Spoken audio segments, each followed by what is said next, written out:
അതൊക്കെ നല്ല കാര്യമാണ്. അപ്പോൾ അതുകൊണ്ട് നമ്മളിപ്പോൾ ഇവിടെ ദളിത് വോയിസ് എന്ന് പറയുന്ന ഈ പ്രസ്ഥാനം 25 വർഷമായി എന്ന് പറയുന്നത് അല്ലേ. അപ്പോൾ ചെറിയൊരു കാലയളവല്ല, ദീർഘകാലമായി. 2010 തന്നെ വിളിച്ചു എന്ന് ഇപ്പോൾ പറഞ്ഞു കേട്ടപ്പോൾ എനിക്ക് ഓർമ്മ വരുന്നില്ല. ഏതായാലും വളരെ ഭംഗിയായി നല്ല നിലയിൽ നിലനിൽക്കുന്നത് കൊണ്ടാണ് ഇത്രയും വർഷമായിട്ടും ഇത് ഭംഗിയായി നടക്കുന്നത് അല്ലേ. ആണോ? എല്ലാവരും സംസാരിക്കൂലേ? ഞാൻ നിങ്ങളോട് ചോദിച്ചുകൊണ്ടിരിക്കും. പണ്ട് എൻ്റെ ക്ലാസ്സിൽ ഇരുന്ന ആരും ഇവിടെ ഇല്ലല്ലോ, ഉണ്ടോ? അങ്ങനെയുള്ളൊരു പിന്നെ പറയാം, ആ മാസം പിന്നെയും വന്നത് തന്നെ അല്ലേ ബാബു? അത് അതിന് മുമ്പ് രക്ഷപ്പെട്ടതാ. അതുപോലെ നമ്മുടെ ബാബുവിന് പുതിയ പൊതുരംഗത്ത് പുതിയ പദവികളൊക്കെ കിട്ടി നിങ്ങൾ അറിഞ്ഞായിരുന്നോ? എന്നിട്ട് നിങ്ങളിവിടെ ആദരിക്കുന്നുണ്ടോ? അങ്ങനെ പരിപാടി കിട്ടുന്നുണ്ടോ? ബാബു സമ്മതിച്ചിട്ടുണ്ടാവില്ല. ഉണ്ടോ രമേശ? വൈകുന്നേരം കാരണം നമ്മുടെ കൂടെയുള്ള ഓരോരുത്തർ അങ്ങനെ നല്ല നല്ല മണ്ഡലങ്ങളിൽ എത്തിച്ചേരുമ്പോൾ നമുക്ക് അഭിമാനമാണ്. അതുപോലെ കാര്യങ്ങൾ നടക്കും. ശരിയല്ലേ? അസൂയില്ലല്ലോ. മതി. അപ്പൊ അതുകൊണ്ട് അങ്ങനെ ഇപ്പോ ദേശീയ കൗൺസിൽ അംഗം അല്ലേ, മുസ്ലിം ലീഗിന്റെ ദേശീയ കൗൺസിൽ അംഗമായി, നേരത്തെ തന്നെ ദളിത് ലീഗിന്റെ പ്രസിഡന്റാണ്, സംസ്ഥാന പ്രസിഡന്റാണ്. നമ്മുടെ നാട്ടിൽ നിന്ന് അങ്ങനെ ആയിട്ടുള്ളത് യു ശ്രീരാമൻ അല്ലേ, നമ്മുടെ ജില്ലയിൽ നിന്ന് മാത്രമേ ഉള്ളൂ. അതിനുശേഷം നമ്മുടെ ബാബുവാണ്. അപ്പോൾ അതൊക്കെ നമുക്ക് നിസ്സാരമായി തോന്നുന്നു, നമ്മുടെ കൂടെ നടക്കുന്നുണ്ട്. പക്ഷെ അത് സംസ്ഥാനത്താണെന്ന് ഓർക്കണം. നമ്മുടെ സംസ്ഥാനത്തെ ലക്ഷക്കണക്കിന് ആളുകളുടെ കുടുംബങ്ങളുടെ ഒക്കെ ഏറ്റവും ഉയർന്ന ഒരു പദവിയിൽ എത്തി നിൽക്കുകയാണ് രാഷ്ട്രീയ രംഗത്ത്. അത് വലിയ പദവിയല്ലേ ജനാധിപത്യത്തിൽ. അത് ദളിത് ലീഗ് സംസ്ഥാന പ്രസിഡന്റ്. അതിനപ്പുറമാണ് ഇപ്പോൾ മാതൃസംഘടനയിൽ ദേശീയ കൗൺസിൽ അംഗം. അതൊക്കെ നമ്മൾ പത്രങ്ങളിലൊക്കെ കാണുന്ന വലിയ വലിയ നേതാക്കന്മാരില്ലേ പേര് കേട്ട. അതിനൊപ്പമാണ് ബാബു എത്തിയെന്ന് പറഞ്ഞാൽ ബാബുവിന് എത്ര കഴിവുണ്ട്, ബാബുവിനെ എങ്ങനെ അംഗീകരിക്കുന്നുണ്ട് എന്ന് നമുക്ക് മനസ്സിലായോ? നമ്മുടെ കൂട്ടുകാരനാണ്, നമ്മുടെ കുടുംബാംഗമാണ് അല്ലേ. അപ്പോൾ നമ്മളങ്ങനെ കാണുന്നു, നമ്മുടെ സുഹൃത്തായിട്ട് കാണുന്നു. അങ്ങനെയൊക്കെയുള്ളൊരു ഭാഗ്യമുണ്ട്. ആ നേതൃത്വമൊക്കെയാണല്ലോ ഇതിൻ്റെ ഭംഗി എന്ന് പറയുന്നത്. ഏതായാലും ബാബുവിന് എല്ലാവിധ ആശംസകളും അഭിനന്ദനങ്ങളും നമുക്കോട്ട് കൊടുത്താലോ? എന്നാ കൈയടിക്ക് അല്ലേ. കൂടുതൽ ഉയരങ്ങളിലെത്തി ഭാവിയിൽ ഈ സംസ്ഥാനത്തിന്റെ കൊടിവെച്ച കാറിൽ ഇതില് വരട്ടെ എന്ന് നമുക്ക് പ്രാർത്ഥിച്ചാലോ? ഏത് കാറിൽ? ബോർഡൊക്കെ മുന്നിൽ വെച്ചിട്ട് 3 അക്ഷരം, ചിലപ്പോൾ അക്ഷരമില്ലാത്ത നമ്പർ മാത്രം ഉള്ള വണ്ടി വരാറുണ്ട്. അതേ പറയും മന്ത്രിമാരെ. അങ്ങനെയൊക്കെ ഒന്നുകൂടായില്ല ഉണ്ടോ? നമ്മൾ പ്രാർത്ഥിച്ചാൽ കിട്ടും. അങ്ങനെ ഉണ്ടാവട്ടെ. അപ്പൊ ഏതായാലും നമുക്കിപ്പോ അത് മാത്രമല്ലല്ലോ നമ്മുടെ വിഷയം, നമ്മൾ കുടുംബ സംഗമത്തെ കുറിച്ചാ.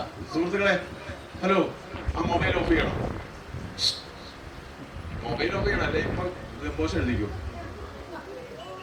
ആ ഓഫ് ചെയ്യേ. അല്ല പിന്നെ എന്നോടാ കളി? വെറുതെ വിടൂല്ലോ പറഞ്ഞേക്കാം. ഞാൻ നിങ്ങളോട് കുറെ കടങ്കഥയൊക്കെ ചോദിക്കാൻ വേണ്ടി വന്നു. കൂടൂലേ? കൂടൂല? കൂടണം. അപ്പൊ നമ്മുടെ കുടുംബം ഇപ്പൊ എത്ര 90? നമ്മുടെ കുടുംബങ്ങളുടെ എണ്ണം പറഞ്ഞ് ഇപ്പൊ ഇവിടെ പറഞ്ഞു 90 കുടുംബങ്ങളാണ്. 86. അതൊരു ചെറിയ സംഖ്യയല്ല. 86 കുടുംബങ്ങൾ ഒരുമിച്ച് കൂടുക എന്ന് പറയുന്നത് അത് വലിയൊരു സംഭവമാണ്. അപ്പൊ 86 കുടുംബം, ഓരോ കുടുംബവും ഓരോന്ന് അല്ലെ മോനെ. അപ്പൊ എല്ലാവരും ചേരുമ്പോൾ അത് വലിയൊരു കുടുംബമായി. അതല്ലേ കൂട്ടുകുടുംബം. എല്ലാവരും പറയും കൂട്ടുകുടുംബം വേണം, കൂട്ടുകുടുംബം വേണം. നമ്മുടെ അടുത്തുണ്ടല്ലോ ഇപ്പോ. അപ്പൊ കൂട്ടുകുടുംബം അഥവാ കൂട്ടായ്മയുടെ ഗുണം എന്താണ്? പഴയതൊന്നല്ല ഇവിടെ സുഹൃത്തെ. നിങ്ങളെ ഞാൻ വെറുതെ വിടുന്നു. അപ്പൊ പറഞ്ഞത് ഈ കുടുംബം കൂട്ടുകുടുംബമായി മാറുമ്പോൾ അഥവാ ഇത്തരത്തിലെ കൂട്ടായ്മകൾ നമുക്ക് എന്തൊക്കെ തരും, അതിൽ നിന്ന് നമുക്ക് എന്തെങ്കിലും. ഇപ്പൊ നമ്മുടെ ഇവിടെ ഇരിക്കുന്നത്, ഈ ചൂടത്തിരിക്കുന്ന എന്തിനാ? എന്തെങ്കിലും ഒരു ഗുണം നമുക്ക് കിട്ടുന്നില്ലെങ്കിൽ ഞാൻ എന്തെങ്കിലും പറഞ്ഞു പോയിട്ട് കാര്യമുണ്ട്. പോയി കഴിയുമ്പോൾ പറയും വെറുതെ കുറെ എന്തൊക്കെ പറഞ്ഞു. അങ്ങനെ പറയാതിരിക്കാമെന്ന് എനിക്ക് ആഗ്രഹമുണ്ട്. ഇങ്ങനെ എന്തോ കിട്ടുമെന്നൊന്നും എനിക്കറിയില്ല. ഞാൻ ശ്രമിച്ചു നോക്കാം. ഒന്നാമതായിട്ട് എനിക്ക് തോന്നുന്നത് ഇത്തരം കൂട്ടായ്മകൾ കൊണ്ട്, നമ്മുടെ ദളിത് വോയിസിന്റെ ട്രസ്റ്റ് ആയാലും ഏത് റെസിഡൻഷ്യൽ അസോസിയേഷൻ ആയാലും ഇങ്ങനത്തെ കൂട്ടായ്മകൾ കൊണ്ട് കിട്ടുന്ന പ്രധാനപ്പെട്ട ഒരു ഗുണം എന്ന് പറയുന്നത് നമുക്ക് ഒരുപാട് അറിവ് തരും. എന്തു തരും? എഴുതിയെടുക്കുന്നില്ലേ എവിടെ? ഇതിനുള്ളിൽ അറിവ് തരൂലേ നമ്മൾ എടുക്കാൻ. അപ്പൊ അത്തരം അറിവുകളിലൂടെ നമ്മൾ ഒരുപാട് മാറുന്നുണ്ട്. അത് എങ്ങനെയാന്ന് ചോദിച്ചാൽ നമ്മുടെ ഉള്ളിലൊക്കെ കുറച്ച് കുഴപ്പങ്ങളുണ്ടെന്ന് പറയാം. നമ്മുടെ പറഞ്ഞ് നമ്മളല്ല കേട്ടോ. നിങ്ങൾ നല്ല ആൾക്കാരാണ്, കുഴപ്പമുണ്ടാക്കുന്ന ആൾക്കാരല്ല. സമൂഹത്തിൽ ഏതാണ് അധ്വാനിച്ച് ജീവിക്കുന്ന നിഷ്കളങ്കരായ സാധാരണ മനുഷ്യരാണ് അല്ലേ. ഈ ചൂഷണത്തിനും പ്രശ്നങ്ങൾക്കൊക്കെ പോകുന്ന വലിയ വിളവ് പിടിച്ച ടീമൊന്നും നമ്മുടെ കൂടെ ആരുമില്ല. പൊതുവായി പറയുന്നത് അങ്ങനെ പറയുന്നതാണ്. മനസ്സിലായോ? നിങ്ങൾ അതുകൊണ്ടാണ് ഞാനിവിടെ ഇറങ്ങി വന്നത്. നമ്മൾ ഒന്നിച്ച് നിൽക്കേണ്ട ആളുകളാണ്. അപ്പോൾ അതിലൊന്നും തന്നെ നമുക്കിത് കിട്ടുന്ന അറിവുകൾ എന്ന് പറഞ്ഞാൽ, ഒന്ന്, ഈ മനുഷ്യന്റെ മനസ്സ് ഏകദേശം ഇക്കാലത്ത് നമ്മുടെ പ്രസിഡന്റ് ഒരു വാക്ക് പറഞ്ഞു പോയി. അവർ സൂചിപ്പിച്ചതുപോലെ ഈ തരിപ്പ എന്ന് പറഞ്ഞാൽ നിങ്ങൾക്ക് എന്താണെന്നറിയാം? തരിപ്പ ചില നാട്ടിൽ, ഞാൻ വന്ന നാട്ടിൽ അരിപ്പ എന്ന് പറയാം. തരിപ്പ എന്ന് പറഞ്ഞാൽ എന്താണെന്നറിയോ? എന്നങ്ങോട്ട് പറയിക്കും. കേട്ടോ, അവിടെ സെറ്റാക്കി. അപ്പൊ തരിപ്പയിൽ എന്താ ചെയ്യാ? സുഹൃത്തുക്കൾ ഇവരോടല്ലേ ചോദിക്കേണ്ടത്. നിങ്ങൾ തരിപ്പ കിട്ടിയാൽ എന്താ ചെയ്യുക? അരി പൊടിച്ചു, എന്നിട്ട് എന്താ ചെയ്യാ? എന്ത് തരിക്കും. എന്നിട്ട് ആ തരിപ്പേൽ എന്താ കിട്ടുക? തരിപ്പേൽ എന്താ കിട്ടുക? അതിന് നല്ല തരിയോ? നല്ലതോ? ഫുഡുണ്ടാക്കുന്ന സാധനമോ? പത്തിന് ഉണ്ടാക്കുന്ന സാധനമോ? നല്ലതെല്ലാം പോയില്ലേ? നല്ലതെല്ലാം എന്തായി? നിങ്ങൾ പറഞ്ഞോളെ, നല്ലതെല്ലാം എവിടെ പോയി? പക്ഷേ നല്ലത് പുറത്തു പോയില്ലേ? പിന്നെ അതിനകത്ത് ബാക്കി എന്താ വന്നത്? വേണ്ടാത്തതല്ല അല്ലേ? ചെളിക്കട്ടയും മാലിന്യങ്ങളും ഒക്കെ. ശരിയാണോ? നിങ്ങൾ ഹലോ, ആ പച്ച ഷാളിട്ട കുട്ടി ഇങ്ങോട്ട് വന്നേ. നിങ്ങളെല്ലാം ഇങ്ങോട്ട് അടുത്തിരിക്കും. അപ്പൊ വർത്താനം പറഞ്ഞു പോകാനാ. പ്രസംഗിക്കുന്നില്ല. പ്രസംഗിച്ചാൽ നിങ്ങൾ വെയിലത്ത് പെട്ടെന്ന് ക്ഷീണിക്കും. അടുത്തിരുന്നാൽ സന്തോഷം. കുറച്ചുകൂടി പറയുന്നത് നല്ലതാ. അവിടെ കാണോ? ഓക്കെ. അപ്പൊ തരിപ്പേന്റെ പ്രശ്നം എന്താ പറഞ്ഞത്? നമ്മൾ അരി പൊടിച്ചത് തരിച്ചെടുക്കുമ്പോ അവസാനം എന്താവുന്നു? വേണ്ടാത്തതെല്ലാം അതിനകത്തുണ്ടാവും. അപ്പൊ ഇത് എന്താ ഉദാഹരണം ഞാൻ പറഞ്ഞത് നിങ്ങൾ ആലോചിക്കാം. നമ്മുടെയൊക്കെ സമൂഹത്തിലുള്ള ആളുകളുടെ മനസ്സ് ഏകദേശം ഇങ്ങനെയാണെന്നാ പറയുന്നത്. ഈ തരിച്ച് നല്ലതൊക്കെ കളഞ്ഞു. പിന്നെ ബാക്കി എന്താ മനസ്സിൽ സൂക്ഷിക്കുന്നത്? പറയേ, അസൂയ അല്ലെങ്കിൽ കുശുമ്പത് കേട്ടുണ്ടോ? ഇച്ചിരി അഹങ്കാരം കേട്ടില്ല? നിങ്ങൾക്ക് അങ്ങനെ ഉണ്ടോ? അസൂയുള്ള ആരെങ്കിലും ഉണ്ട്? എഴുതേണ്ടി ആരുമില്ല. നേരത്തെ പറഞ്ഞില്ല അല്ലേ? അഹങ്കാരമുള്ളവരുണ്ടോ? ഞാൻ വലിയ സംഭവമാണ് ഉണ്ടോ? ഇല്ല.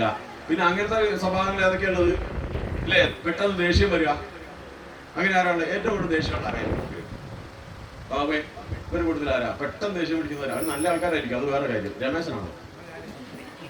ആണല്ലേ? അത് ഞങ്ങളൊന്ന് അന്വേഷിച്ച് നോക്കട്ടെ. അപ്പൊ നല്ല ആൾക്കാർക്ക് വേഗം ദേഷ്യം വരും എന്ന് പറഞ്ഞപ്പോ ഒരാൾ പറഞ്ഞു കേട്ടോ, ഞാനാണ്.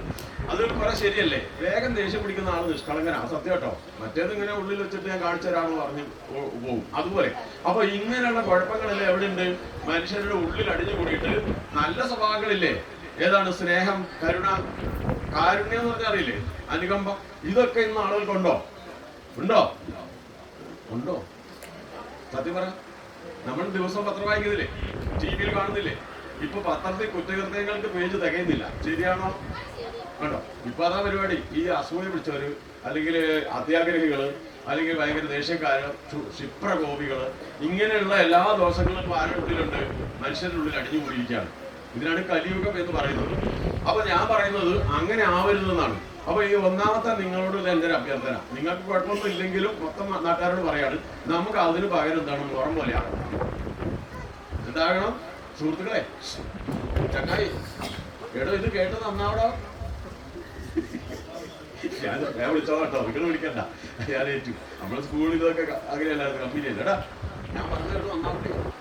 നല്ല പിന്നെ അപ്പൊ നിങ്ങൾ എന്താവണമെന്ന് ഞാൻ പറഞ്ഞത് ഇവരോടാട്ടോ പറയുന്നത്. നിങ്ങൾ കേട്ടോളി. മുറം പോലെ ആകണം. എന്താ മുറത്തിന്റെ പ്രത്യേകത? ആര് പറയും? എന്നാലോചിക്കുക. നമുക്ക് ആലോചിച്ച് കണ്ടുപിടിക്കാമല്ലോ. ഓരോ ഉദാഹരണം പറയുമ്പോൾ അതിന്റെ ആശയം എന്താണെന്ന് നമ്മൾ തന്നെ കണ്ടുപിടിക്കണ്ടേ? നമുക്ക് ഞാൻ പറയുമ്പോൾ നിങ്ങൾക്ക് അറിയാലോ. നിങ്ങളെന്താ പറയുന്നുണ്ടോ? ഇല്ല അല്ലേ? അപ്പൊ പറയും മുറം എന്താ ചെയ്യുന്നത്? അതിന് തരിപ്പ വെച്ചിട്ടാ പറയുന്നത്. അതിന് ബാക്കി മുറം എന്താ ചെയ്യുന്നത്? ഇതിന് ഓളെന്താന്ന് വെക്കാൻ പറഞ്ഞു പോയാലേ ഒരു കല്ല് വെക്ക് രമേശ. അപ്പൊ എന്താ പറഞ്ഞത്? മുറം എന്താ ചെയ്യുന്നത്? ആ ബാഗിൽ രജിസ്റ്റർ ചെയ്യുന്നവർ പറയും അരി പൊടിച്ച് മുറത്തിലിട്ട് എന്താ കിട്ടുക? അപ്പൊ എന്താ അവശേഷിക്കുക? മുറത്തിൽ എന്താ അവശേഷിക്കുക? നല്ലത്. ചീത്തയൊക്കെയോ പുറത്തുപോയി. അപ്പൊ അതാണ് ഞാൻ പറഞ്ഞത്. അപ്പൊ നമ്മൾ എന്ത് ചെയ്യണം? നമ്മുടെ ഉള്ളിലുള്ള ഈ കുറച്ച് കുശുമ്പും, അതുപോലെ അഹങ്കാരവും, അല്ലെങ്കിൽ പിന്നെന്തായിരുന്നു ഭാവമുള്ളത്? കുറച്ച് ദേഷ്യവും, ഇതെല്ലാം എന്ത് ചെയ്യണം? നമ്മൾ മുറം ചെയ്യുന്നത് പോലെ അതെല്ലാം കളഞ്ഞിട്ട് നമ്മൾ സ്നേഹവും കാരുണ്യവും നന്മയും ഉള്ളവരായി മാറണം എന്നാണ് ഞാൻ നിങ്ങളോട് പറഞ്ഞത്. നമുക്ക് അങ്ങനെ നോക്കിയാലോ? അഥവാ ഇനി കുറച്ച് ദേഷ്യമൊക്കെ ഉള്ളവർ ഇവിടെ തീരുമാനിക്കാം, ഞാൻ പെട്ടെന്ന് എനിച്ചുണ്ടാവില്ല, പിടിച്ചു നിൽക്കുവോ? ഉറപ്പാണോ? ഓള് സമ്മതിച്ചേട്ടോ. നല്ല കുട്ടി. മോടെ പേരെന്താ? അങ്ങനെ ഒരാളെങ്കിലും ഞാൻ പറഞ്ഞു കേട്ടല്ലോ. ഓക്കെ അല്ലേ? ഇനി ഞാൻ അന്വേഷിക്കും, അവരോട് ചോദിക്കും, ഇങ്ങനെ ഒരാളോടൊന്ന് വാക്ക് തന്നു പോയാൽ പിന്നെ വീട്ടിൽ ദേഷ്യം പിടിക്കാറുണ്ടോ? ചോദിക്കൂലേ? ചോദിക്കണേ, ഞാൻ ചോദിക്കൂലേ? ഓക്കെ, നല്ല കുട്ടി. അപ്പൊ അതാണ് ഞാൻ പറഞ്ഞത്. ഇനി അതിനപ്പുറം ഒന്നും കൂടെ ഉണ്ട്. ഒന്നും കൂടി കടത്തി പറഞ്ഞാൽ ഇതിൽ നേതാക്കന്മാരെങ്കിലും അലക്കുകല്ല് പോലെ ആകണമെന്നാണ്. അതിനുത്തരം പറയാമോ? അലക്കുകല്ലിന്റെ പ്രത്യേകത എന്താ? എന്തൊക്കെയാ ചെയ്യാം? ഇതിനോട് കൂട്ടി ആലോചിക്കണം, എന്നാലും ഉത്തരം കിട്ടും. ചളി പോകും. ആരുടെ? തുണിയുടെ. ഇത് മാത്രമുള്ളോ? തുണിയുടെ ചളി മാത്രമേ പോകുള്ളൂ. നിങ്ങളൊന്നും അലക്കിയിട്ടില്ല ഇതുവരെ? എന്നിട്ടോ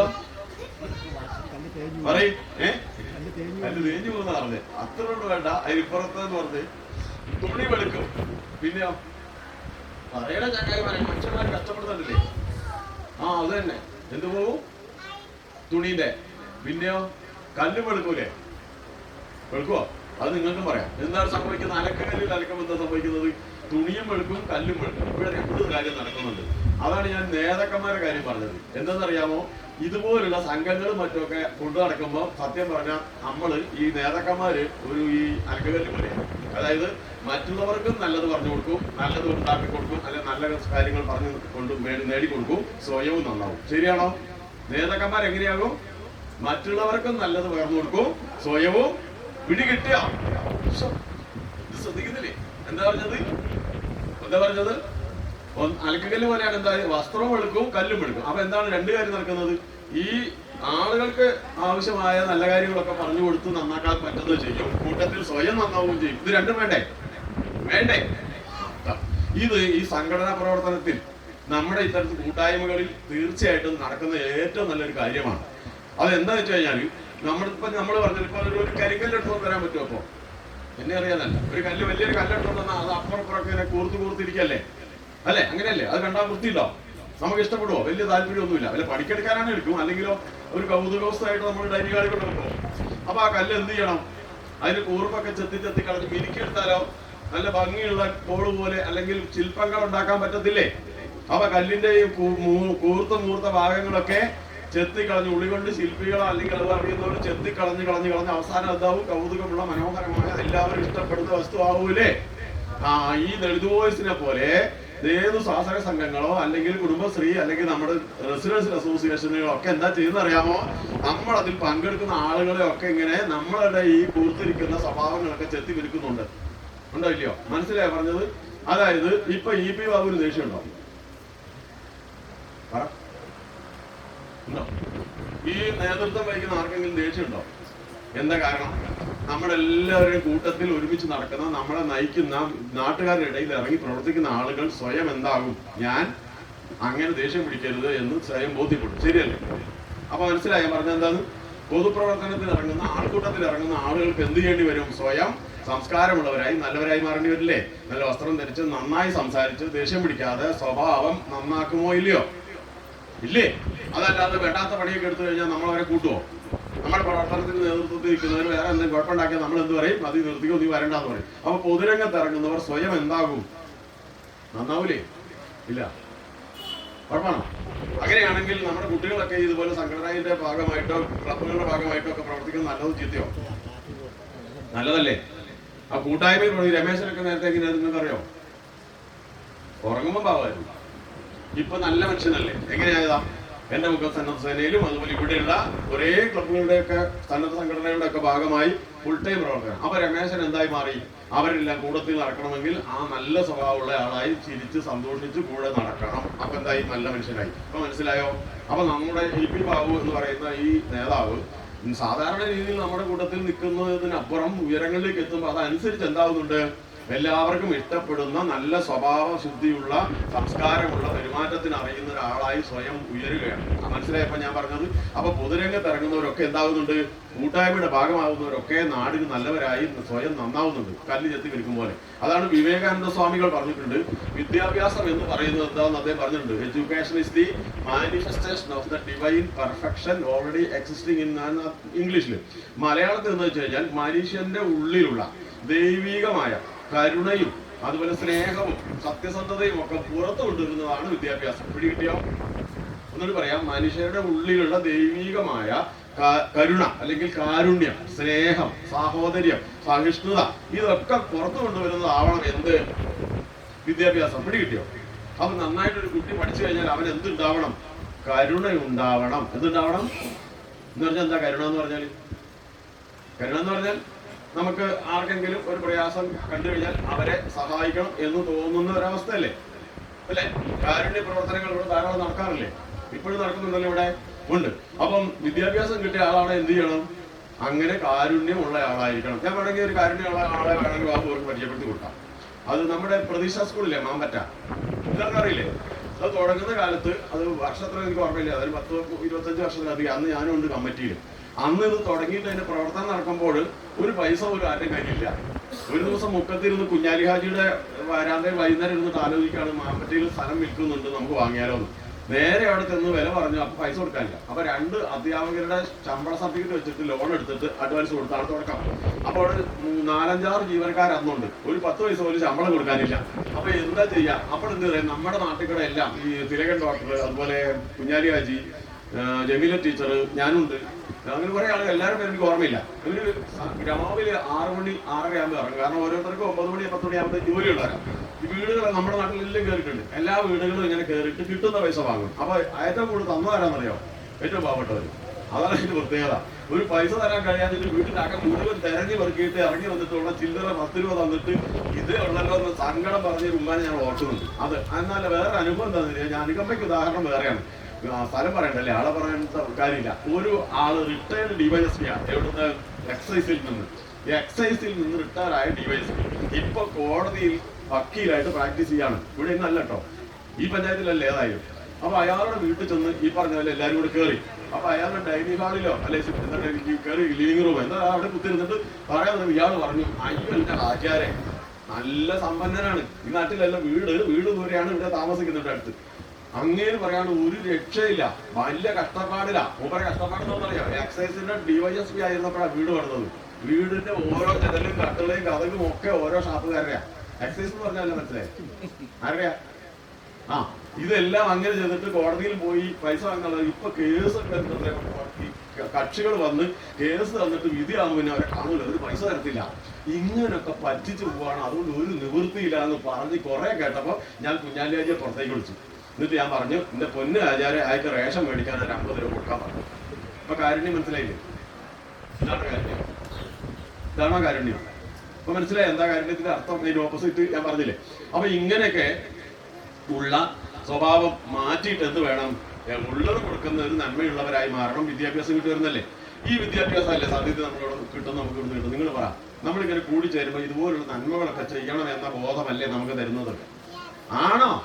അപ്പൊ തീർച്ചയായിട്ടും നമ്മുടെ ഈ സംഘടന നമ്മുടെ ഉള്ളിൽ ഇത്തരത്തിലുള്ള സ്നേഹവും സാഹോദര്യവും കാരുണ്യവും ഒക്കെ പകർന്നു തരുന്നില്ലേ?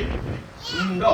പിന്നെ നമ്മളെല്ലാ ആളുകളുടെ ഇടയിൽ നന്നായി സംസാരിക്കണം, നല്ലതുപോലെ ഇടപെടണം, ആരോടും പെട്ടെന്ന് ദേഷ്യം പിടിക്കരുത് എന്നൊക്കെയുള്ള നല്ല ഗുണങ്ങൾ നമുക്ക് തരുന്നില്ലേ? ഉണ്ടോ? ഉണ്ടല്ലോ. അതാ ഞാൻ പറഞ്ഞത്, ഈ കൂട്ടായ്മയിൽ നിന്ന് കിട്ടുന്ന ഏറ്റവും പ്രധാനപ്പെട്ട ഒരു വിദ്യാഭ്യാസം അത് തന്നെയാണ്. ഇനി അത് കൂടാതെ തന്നെ ഇത് മറ്റൊരു പ്രധാനപ്പെട്ട ഒരു കാര്യം, ഇതിൽ ഒരുപാട് കാര്യങ്ങളുണ്ട്. അതിലൊരു ഉദാഹരണം പറഞ്ഞാല് മാമ്പറ്റ എന്ന് പറഞ്ഞ സ്ഥലം കേട്ടിട്ടുണ്ടോ? പറയേണ്ടിയില്ല, കുഴപ്പമില്ല. വർഷങ്ങൾക്ക് മുമ്പാണ്, ഒരു 30-25 വർഷം, അന്ന് ബാബു പത്രത്തിന്റെ വർക്ക് ഉള്ളപ്പോഴാണ് എനിക്ക് തോന്നുന്നത്. ഞാൻ പറയുമ്പോൾ ചിലപ്പോൾ ബാബുവിന് ഓർമ്മ ഉണ്ടാവും. മാമ്പറ്റയിലുള്ള ഒരു കുടുംബം, 2 മക്കളും അച്ഛനും അമ്മയും. അപ്പൊ ഇവര് അതിലൊരു കുട്ടിക്ക് ഹാർട്ട് കംപ്ലൈന്റ് ആയി, വാൽവ് മാറ്റി വെക്കണം. അന്ന് കണ്ട് 35 ലക്ഷത്തോളം രൂപ ചെലവ് വരും.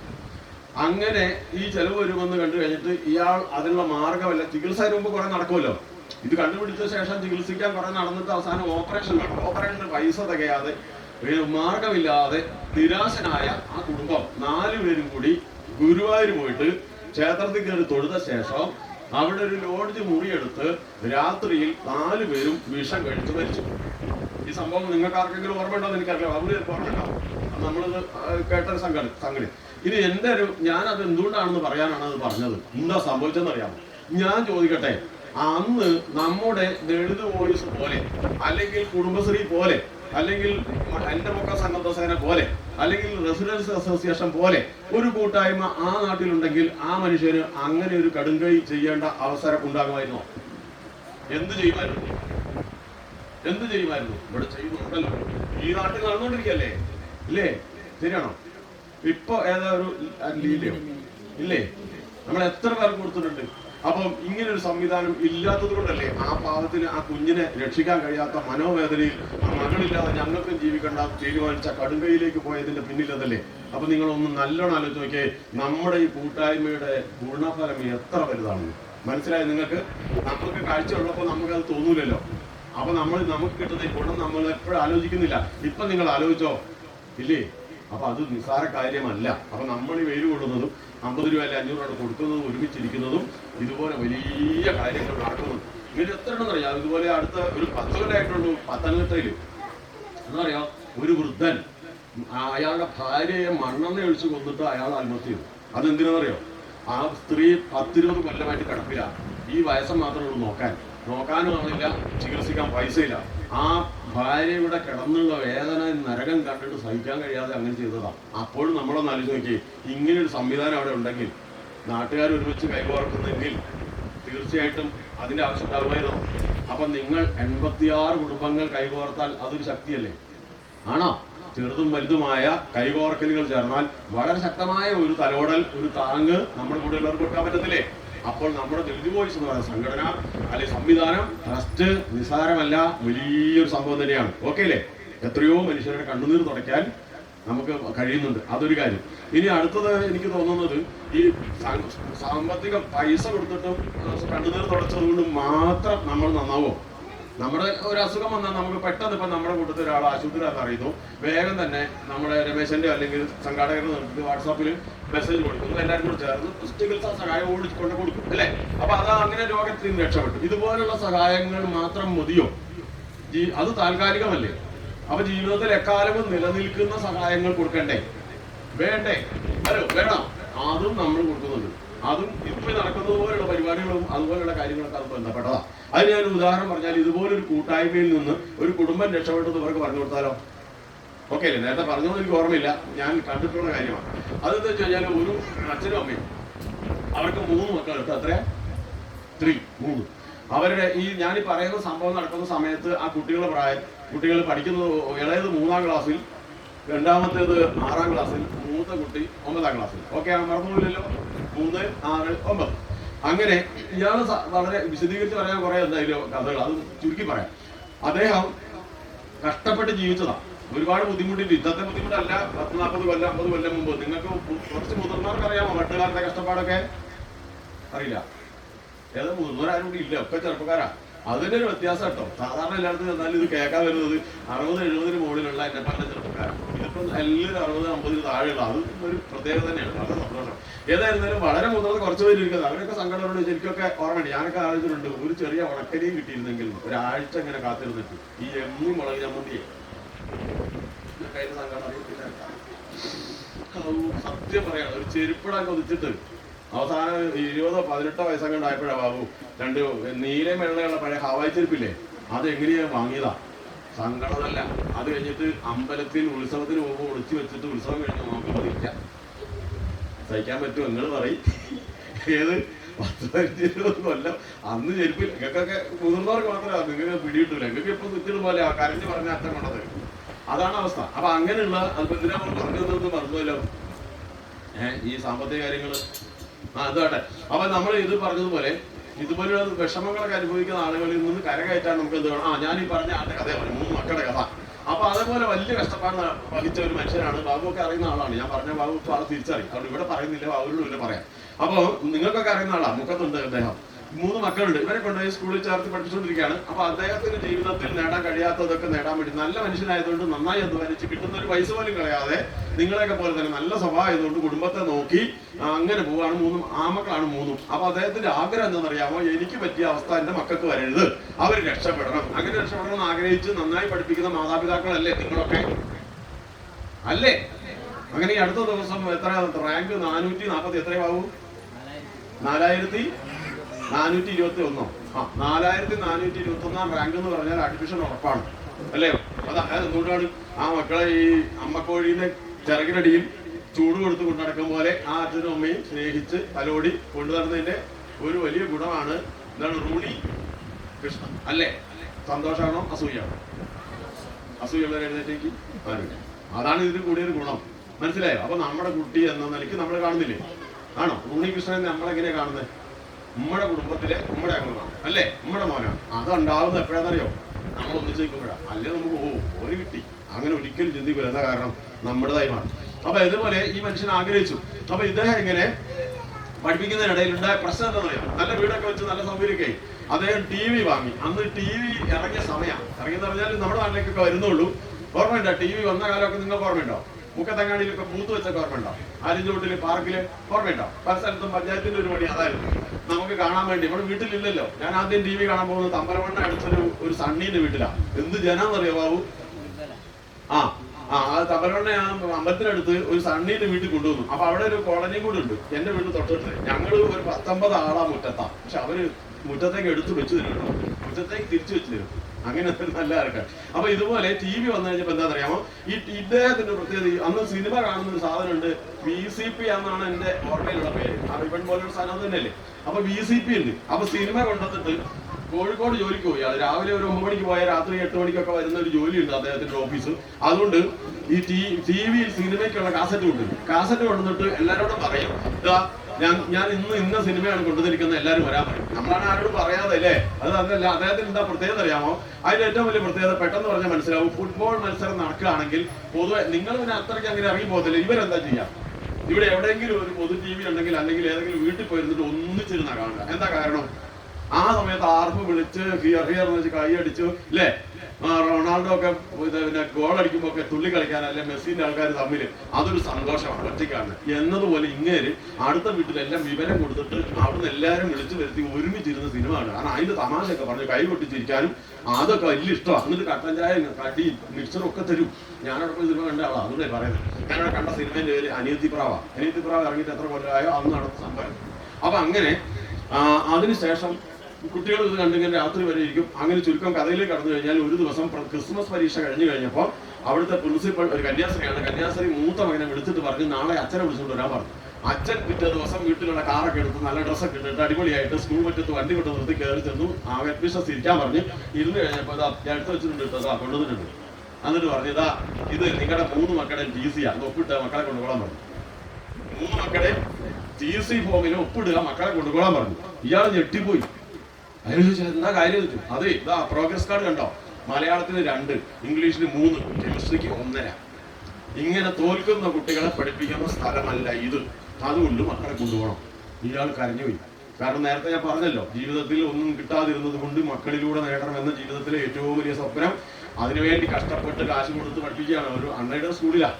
അത്ര സങ്കടം വന്നിട്ട് അയാൾ കരഞ്ഞു പറഞ്ഞു, സിസ്റ്ററെ ക്ഷമിക്കണം, അങ്ങനെ പറ്റിപ്പോയി, ഞാൻ നോക്കിക്കോളാം, എന്റെ ഏറ്റവും വലിയ സ്വപ്നമാണ്, പറഞ്ഞു വിടരുത്, എന്റെ കുട്ടികളെ പഠിപ്പിക്കണം എന്ന് പറഞ്ഞു. സാധാരണ ഗതിയിൽ കണ്ടാൽ അത്രയും വിഷമം തോന്നാത്തവരാണെങ്കിൽ പോലും അവര് സങ്കടപ്പെട്ടു പോയി. എന്നിട്ട് അവര് പറഞ്ഞു, ശരി ഒറ്റ ചാൻസും കൂടെ തരും കേട്ടോ. കേട്ടില്ല, നിങ്ങളോടാ പറയുന്നേ, പഠിക്കുവാനേ. എന്നാൽ ഒറ്റ ചാൻസും കൂടെ തരും. ഒരു കാര്യം ചെയ്യും, നിങ്ങൾ TCയിൽ ഒപ്പിട്ട് വെച്ചോ, അടുത്ത പരീക്ഷയ്ക്ക് കുട്ടികൾക്ക് മാർക്ക് കിട്ടിയാൽ ഇവിടെ നിർത്തും, അല്ലെങ്കിൽ മോനെ ഞാൻ പറഞ്ഞു വിട്ടു കേട്ടോ. അല്ലെങ്കിൽ ആരെ പറഞ്ഞു വിടും? മക്കളെ പറഞ്ഞു വിടും. അപ്പൊ ഈ പറഞ്ഞ നമ്മുടെ സുഹൃത്ത്, എന്റെ സുഹൃത്താ, അദ്ദേഹം സമ്മതിച്ച് ഒപ്പിട്ട് കൊടുത്തിട്ട് പോന്നു. അപ്പൊ ഭാഗ്യത്തിന് ഇദ്ദേഹം വീട്ടിൽ വന്ന് അപ്പുറം ഇപ്പുറം ഇങ്ങനെ ഭാര്യ ഭർത്താവിരിക്കുന്ന സമയത്താണ് ഇതുപോലെ അവിടെ റെസിഡൻഷ്യൽ അസോസിയേഷന്റെ മീറ്റിംഗ് എടുക്കാണ് അടുത്ത ദിവസം. അപ്പോൾ എന്ത് ചെയ്തു, അതൊരു കുടുംബസംഗമമാക്കുമ്പോൾ അക്കൂട്ടത്തിൽ വിദ്യാഭ്യാസം എങ്ങനെയായിരിക്കണം, നല്ല മാതാപിതാക്കൾ ആരായിരിക്കണം, എങ്ങനെയായിരിക്കണം എന്ന് ഒരു ക്ലാസ് എടുക്കാൻ, കാരണം ഇതൊരു നാട്ടിലൊരു വിഷയമായിരുന്നു അന്ന്, ക്ലാസ് കൊടുക്കാൻ തീരുമാനിച്ചു. അങ്ങനെ സംഭവം നടന്നു കേട്ടോ. കൊടുത്തില്ലേ? കൊടുത്തു. അപ്പൊ കൊടുത്തു കഴിഞ്ഞിട്ട് എന്താ സംഭവിച്ചതെന്നുള്ളതാണ്. എന്താ ക്ലാസ് കൊടുത്തതെന്ന് പറയേണ്ട ആവശ്യമില്ലല്ലോ. അപ്പൊ ഞാനിപ്പോ വന്നിട്ട് ഈ മോന്റെ ചെവിയിൽ ഒരു കാര്യം പറഞ്ഞു, അവൻ അവിടെ പോയിട്ട് ഒരു ഗ്ലാസ് വെള്ളം എടുത്തുകൊണ്ട് ഒരാളെ നിങ്ങൾക്ക് മനസ്സിലായി, ഞാൻ വെള്ളം ചോദിച്ചു അല്ലെ എന്ന് പറഞ്ഞാല് അവര് പിന്നെ എന്ത് ചെയ്തു എന്ന് നോക്കിയാൽ പറയും. അപ്പൊ എല്ലാം കഴിഞ്ഞു, അവർ പതിപോലെ എല്ലാവരും വീട്ടിൽ പോയി, ഇവരും പോയി. പിറ്റേ ദിവസം രാവിലെ നമ്മൾ ഈ പറഞ്ഞ ആൾ 9 മണിയായി അദ്ദേഹം കോഴിക്കോട്ട് പോയി. കോഴിക്കോട് പോയിട്ട് വൈകിട്ട് പതിപോലെ ഒരു 8:30 കഴിഞ്ഞ് വന്നപ്പോൾ കയ്യിൽ നീളത്തിൽ ഒരു പേപ്പർ പൊതിയിട്ട്. ആ പൊതി എന്ന് വെച്ച് കഴിഞ്ഞാൽ ഖാദി ബോർഡിൽ നിന്ന് വാങ്ങിയ കുട്ടികളെ വേണ്ടി വന്നാൽ തല്ലാൻ പറ്റുന്ന വള്ളിച്ചൂരലാണ്. അത് കണ്ടിട്ടുണ്ടോ? സ്കൂളിൽ നിന്ന് കിട്ടിയിട്ടുണ്ടോ? റസാഖ് ഭാഷ ഓർമ്മയുണ്ടോ? ഈ നാട്ടിൽ എല്ലാം മരുമക്കളായിരിക്കും, എല്ലാത്തിനും കെട്ടിച്ചു വിട്ടു അല്ലേ? നീ അവിടെ പഠിച്ചല്ലേ കൂട്ടാ? നിനക്ക് ഓർമ്മയുണ്ടോ? രമേശൻ അടി കിട്ടുന്ന കേട്ടിട്ടുണ്ടോ? ഇല്ലേ? ബാബു കിട്ടിയിട്ടുണ്ടോ? റസാഖ് ഭാഷ അടി ഇല്ലേ? ആയിരുന്നില്ലേ? പാവമായിരുന്നു. കിട്ടിയിട്ടുണ്ട്. അപ്പൊ അത് ചൂരലാ, കണ്ടിട്ടുണ്ട്, ചിലർക്ക് അറിയാം. അപ്പൊ അത് ഇന്ന് തല്ലാനും പറ്റില്ല, വടി കൊണ്ടുനടക്കാനും പറ്റില്ല. അതുകൊണ്ടൊക്കെയാണ് ഇവരൊക്കെ ഇത്ര നല്ല മനുഷ്യന്മാരായത്. അത് വേറെ കാര്യം. ഏതായിരുന്നാലും ഈ വടി കൊണ്ട് വന്നു. എന്നിട്ട് പതിപോലെ വന്നു, കുട്ടികളെ സിനിമ കണ്ടിരിക്കുകയാണ്. അപ്പൊ ഭക്ഷണം കഴിച്ചു. ഭക്ഷണം കഴിച്ച് 3 മക്കളെ വിളിച്ച്, ഭാര്യയെ വിളിച്ച് ആ ഡൈനിങ് ടേബിളിന്റെ ചുറ്റും ഇരുത്തിയിട്ട് പറഞ്ഞു, ഞാൻ ഇന്നൊരു കാര്യം നിങ്ങളോട് പറയാൻ പോവാണ്. ഇനി മേലാൽ ഈ വീട്ടിൽ രാത്രി 10 മണിക്ക് മുമ്പ് TV തുറന്നാൽ അടിച്ച് ഞാൻ വിളിക്കും. ഇത് കണ്ട വടി ഞാൻ കൊണ്ടുവന്നതാ. ഭാര്യനോട് പറഞ്ഞു. അപ്പൊ ഭാര്യ ചൂടാവോ? എന്തുകൊണ്ടാണ് ചൂടാവാത്തത്? അല്ലേ പറഞ്ഞാൽ പിന്നെ ഞാനേ എത്രയാണ് 50 പവനും 5 ലക്ഷം രൂപയുടെ വന്ന് നിങ്ങൾ തല്ലുകൊള്ളാനല്ല എന്ന് പറഞ്ഞില്ല. എന്താ കാരണം? അവർ ഈ പരിപാടി പങ്കെടുത്ത് അവർക്ക് ബോധം വന്നു. മനസ്സിലായോ? ഈ ബോധം നമ്മൾ കൊടുത്താൽ നമ്മൾ രക്ഷപ്പെടും എന്ന് പറയാൻ വേണ്ടിയിട്ടാണ്. ഈ ബോധം നമ്മുടെ സാമൂഹിക ജീവിതത്തിൽ നിന്ന് കിട്ടിയത് കൊണ്ടാണ് നിങ്ങൾ എന്ത് ചെയ്യുന്നത്?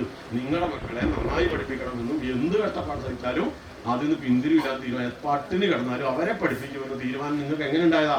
ആ ബോധം വന്നതാ. ആ ബോധം കിട്ടുന്ന പരിപാടിയാണ് നമ്മുടെ ഈ കൂട്ടായ്മ എന്ന് ഞാൻ പറഞ്ഞു വരുന്നത്. മനസ്സിലായോ? നമ്മളെല്ലാം അങ്ങനെ എങ്ങനെ ആയത്?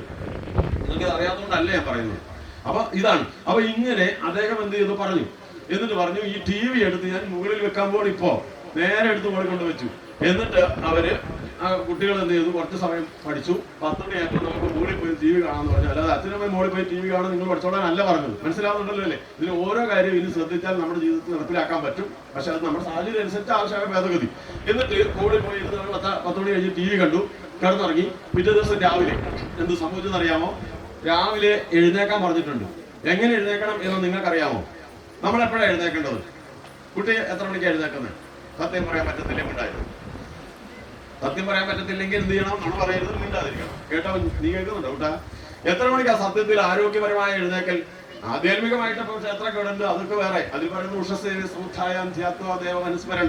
ഉഷസ്സിൽ, അതായത് ബ്രാഹ്മമുഹൂർത്തത്തിൽ ഉണർന്ന് എഴുന്നേറ്റ് ഈശ്വരവചനത്തോട് വിചാരത്തോടു കൂടി ജീവിതം ആരംഭിക്കണം എന്നാണ്. അതിൽ കാര്യമുണ്ട്. അതിരാവിലെ എഴുന്നേൽക്കുമ്പോൾ അതനുസരിച്ച് നമുക്ക് ശരീരത്തിന് പല വിധത്തിലുള്ള ഗുണങ്ങളുണ്ട്. ഞാൻ അതിനൊന്നും പ്രത്യേകിച്ച് പറയുന്നില്ല. ഏതായാലും ആരോഗ്യപരമായി വളരെ നല്ലതാണ്, അല്ലേ? അപ്പൊ ഇതൊക്കെ പറഞ്ഞു കൊടുത്തു. അതുകൊണ്ട് എന്ത് ചെയ്തു, ഞാൻ ഈ പറഞ്ഞ ഗ്രഹനാഥൻ പേര് ഞാൻ അറിയാണ്ട് പറയാൻ പോവുകയാണ്. അത് പറയാതിരിക്കണം എന്നുണ്ട്, കാരണം അവരറിയണ്ടല്ലോ. നല്ല കാര്യമാണ്, മോശമൊന്നും പറയുന്നില്ല. അപ്പൊ അദ്ദേഹം എഴുന്നേറ്റിട്ട് എങ്ങോട്ടാ പോയെന്നറിയാം? 3 മക്കൾ ഒരുമിച്ച് കിടന്നിറക്കുന്ന ഒരു ബെഡ്റൂം ഉണ്ട്, അങ്ങോട്ടാ പോയത്.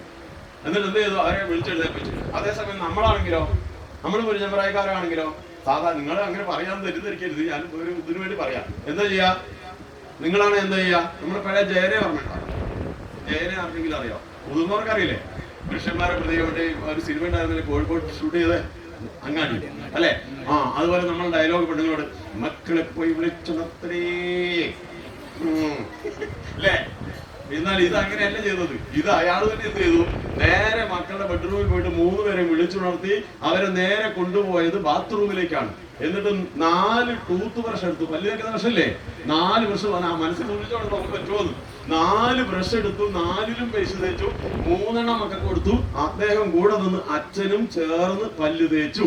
ഇനി ഈ ഇരിക്കുന്ന കൂട്ടത്തിൽ 10, 15, 8, 10 വയസ്സുള്ള ആൺമക്കളോ പെൺമക്കളോ ഉള്ളവര് ആരെങ്കിലും ഇങ്ങനെ ചെയ്യാറുണ്ടോ എന്ന് ഇപ്പൊ ശ്രദ്ധിക്കണം. ഇല്ലെങ്കിൽ നാളെ മുതൽ ഓടി ചെന്നിട്ട് ചെയ്യേണ്ട, മെല്ലെ അങ്ങനെ ചെയ്തു തുടങ്ങിയാൽ നിങ്ങൾ നേരത്തെ പറഞ്ഞ മയക്കുമരുന്ന് പഠിക്കണ്ട. വയസ്സുകാലത്ത് നിങ്ങൾക്ക് വൃദ്ധസദനം തെരഞ്ഞും പോണ്ടി വരില്ല. അത് വലിയ കിട്ടുന്നല്ലേ തന്നെയാണ്. അപ്പൊ ഇതെന്ത് ചെയ്തു, ഇയാൾ എന്ത് ചെയ്തു, 4 മക്കളെയും കൂട്ടി പല്ല് തേച്ചു. പല്ല് തേച്ച് കഴിഞ്ഞ് വന്നപ്പോ കൊണ്ടുവന്നു 4 കാപ്പി. അതാണ് ബെഡ് കോഫി. എന്താണ് ബെഡ് കോഫി? BAD എന്ന് പറഞ്ഞാൽ എന്താ? Bad coffee. എപ്പോഴാണെന്നറിയോ? പല്ല് തേക്കാതെ കഴിക്കുമ്പോൾ. രാവിലെ എഴുന്നേൽക്കുമ്പോഴേ കഴിച്ചത് എന്താണ്? ബെഡ് കോഫി അല്ല, ബാഡ് കോഫിയാണ്. അതുകൊണ്ട് എന്ത് ചെയ്തു, പല്ല് തേച്ചിട്ടാ കൊടുത്തത്. ഇപ്പൊ മനസ്സിലായോ? അപ്പൊ നാളെ തൊട്ട് പല്ല് തേച്ചിട്ടില്ല ഇനി കാപ്പി കുടിക്കുള്ളൂ. ഉറപ്പാണേ, വാക്ക് പറഞ്ഞ വാക്കായിരിക്കണം. ഇതിനു മുമ്പ് ഏതെങ്കിലും വാക്ക് വലിച്ചിട്ടുണ്ടോ? പറ്റി കുടുങ്ങിപ്പോയില്ലോ നിന്നിട്ട്. അപ്പൊ വേഗം വാക്ക് പറയിക്കാനുണ്ട് കുറച്ച്. എല്ലാവരെ കൊണ്ട് പ്രതിജ്ഞ എടുപ്പിച്ചേ വിടത്തുള്ളൂ. അപ്പൊ നമ്മളിപ്പോ നിങ്ങൾക്ക് മനസ്സിലായോ എന്താ ചെയ്തത്? ഒരു അച്ഛൻ എങ്ങനെയായിരിക്കണം ഇപ്പൊ മനസ്സിലായോ? മക്കളുടെ സ്നേഹം, ഞാൻ നേരത്തെ ബാബുവിന്റെ ഉദാഹരണം പറഞ്ഞില്ലേ? അമ്മക്ക് വഴിയിലെ ചിറകിനടിയിൽ ആ ചൂടും സ്നേഹം കൊടുത്ത് കൊണ്ടു നടക്കുന്ന മക്കൾ എന്തെങ്കിലും തിരിഞ്ഞ് പറയോ? അവരെപ്പോഴും ഉണ്ടാവില്ലേ നമുക്ക്? അത് തന്നെയാ വേണ്ടത്. അവർ നമ്മള് പറയും പോലെ പോവുകയും ചെയ്യും. അതാണ് ഉദ്ദേശിക്കുന്നത്. അപ്പൊ എന്ത് ചെയ്തു, ആ സ്നേഹത്തിൽ കൂടെ നിർത്തി. എന്നിട്ട് ഈ കാപ്പി കുടിച്ചു കഴിഞ്ഞിട്ട് എന്ത് ചെയ്തു, വീണ്ടും നമ്മൾ പറഞ്ഞ അച്ഛൻ അടുക്കളയിലേക്ക് പോയി. അടുക്കളയിൽ പോയിട്ട് എന്ത് ചെയ്യുന്ന അറിയാമോ? വെളിച്ചെണ്ണ കുപ്പി എടുത്തു. അതാ ഈ മില്ലിൽ നിന്ന് കൊണ്ട എണ്ണയാണ്. ഇവിടെ ഒരു മില്ലില്ലേ? ഇല്ലേ? ഇവിടെ ഒരു മില്ലുണ്ടല്ലോ. വെളിച്ചെണ്ണ കുപ്പി എടുത്തു. എടുത്ത ശേഷം അദ്ദേഹത്തിന്റെ കയ്യിൽ ഒഴിച്ചിട്ട് 3 മക്കൾക്കും എണ്ണ തേച്ചു കൊടുത്തു. അയാളും തേച്ചു. 4 പേരും ഒരുമിച്ച് ബാത്റൂമിലേക്ക് പോയി കുളിച്ചു. 4 പേരും തേച്ചു കുളിപ്പിച്ചു. ഓർക്കുക, പറ്റുമോ നോക്കുക. ഓക്കെ ആണോ? 10 വയസ്സ് 12 വയസ്സായ പിന്നെ എന്താ, പോയി കുളിക്കണം അല്ല പിന്നെ, അല്ലേ രമേശ? ശരിയാണോ തെറ്റാണോ? നിങ്ങൾക്കും ബാധകല്ലേ? ഒരു ഗ്ലാസ് വെള്ളം എടുത്ത് അമ്മയെന്ന് പറഞ്ഞു. അത്ര വലുതായിരുന്നു, പോയി എടുത്ത് കുളിച്ച് കൂടെ അങ്ങനെയാണോ വേണ്ടത്? നമുക്ക് തിരുത്തണ്ടേ? അതിനാണ് പറയുന്നത്. അതൊരാൾ പറഞ്ഞു കേൾക്കുമ്പോൾ സ്വാഭാവികം നമുക്ക് അങ്ങനെ മാറും തോന്നും. 2 മാസം കഴിയുമ്പോൾ മറന്നു, അന്നേരം നമുക്ക് പിന്നെയും കൂടാ. അതങ്ങനെയല്ലേ ബാബു? നമ്മൾ ഏത് കേട്ടാലും കുറച്ച് കഴിയുമ്പോൾ സ്വാഭാവികമാണ്. പക്ഷെ ചിലര് മറക്കൂല കേട്ടോ. ഈ പറഞ്ഞ കുടുംബം മറന്നില്ല, അതാ പ്രത്യേകത.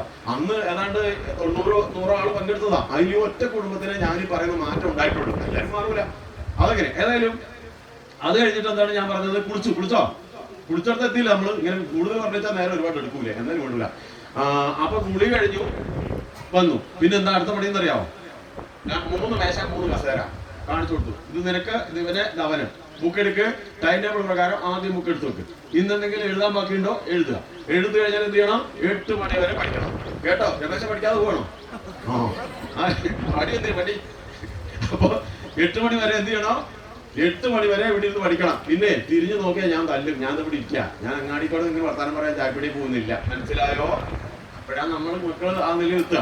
അപ്പൊ എന്ത് ചെയ്തു? 3 മക്കളോട് ഇത് പഠിച്ചു. അയാൾ ആ 8 മണി വരെ ഇരിക്കും. കൃത്യം 8 മണിയാകുമ്പോൾ കറക്റ്റ് ബെല്ലടിച്ചു എന്നതുപോലെ അമ്മ ഏതാ പുട്ടും കടലയാണ്, അപ്പം ആണ്, എന്താണോ മേശപ്പുറത്ത് കൊണ്ടുവച്ചു, വിളിച്ചു, ഇതാരുടെ 4 ആളും ഒരുമിച്ച് കഴിക്കും. അമ്മയ്ക്ക് അപ്പം കഴിക്കാൻ പറ്റത്തില്ല, കാരണം അവർക്ക് പിന്നെ പണിയുണ്ട്. അപ്പൊ 4 ആളും ഭക്ഷണം കഴിഞ്ഞ് ഒരുങ്ങി ഇറങ്ങുമ്പോൾ ഡ്രസ്സ് എടുത്ത് ഇട്ട് കഴിഞ്ഞു. ഇനി എന്താ ഡ്രസ്സ് എന്ന് സൂക്ഷിച്ചു നോക്കിയാൽ അവരുടെ ഡ്രസ്സ് കണ്ടോ? 3 പേരിട്ട യൂണിഫോം കണ്ടോ? നല്ല വൃത്തിയുണ്ട്. എങ്ങനെയാ? ഇസ്തിരി ഇട്ട് മടക്കി വെച്ചതാ. നമ്മളോ? സത്യം മാത്രം പറഞ്ഞോളൂ. എടാ നിന്റെ യൂണിഫോം എവിടെയാടാ?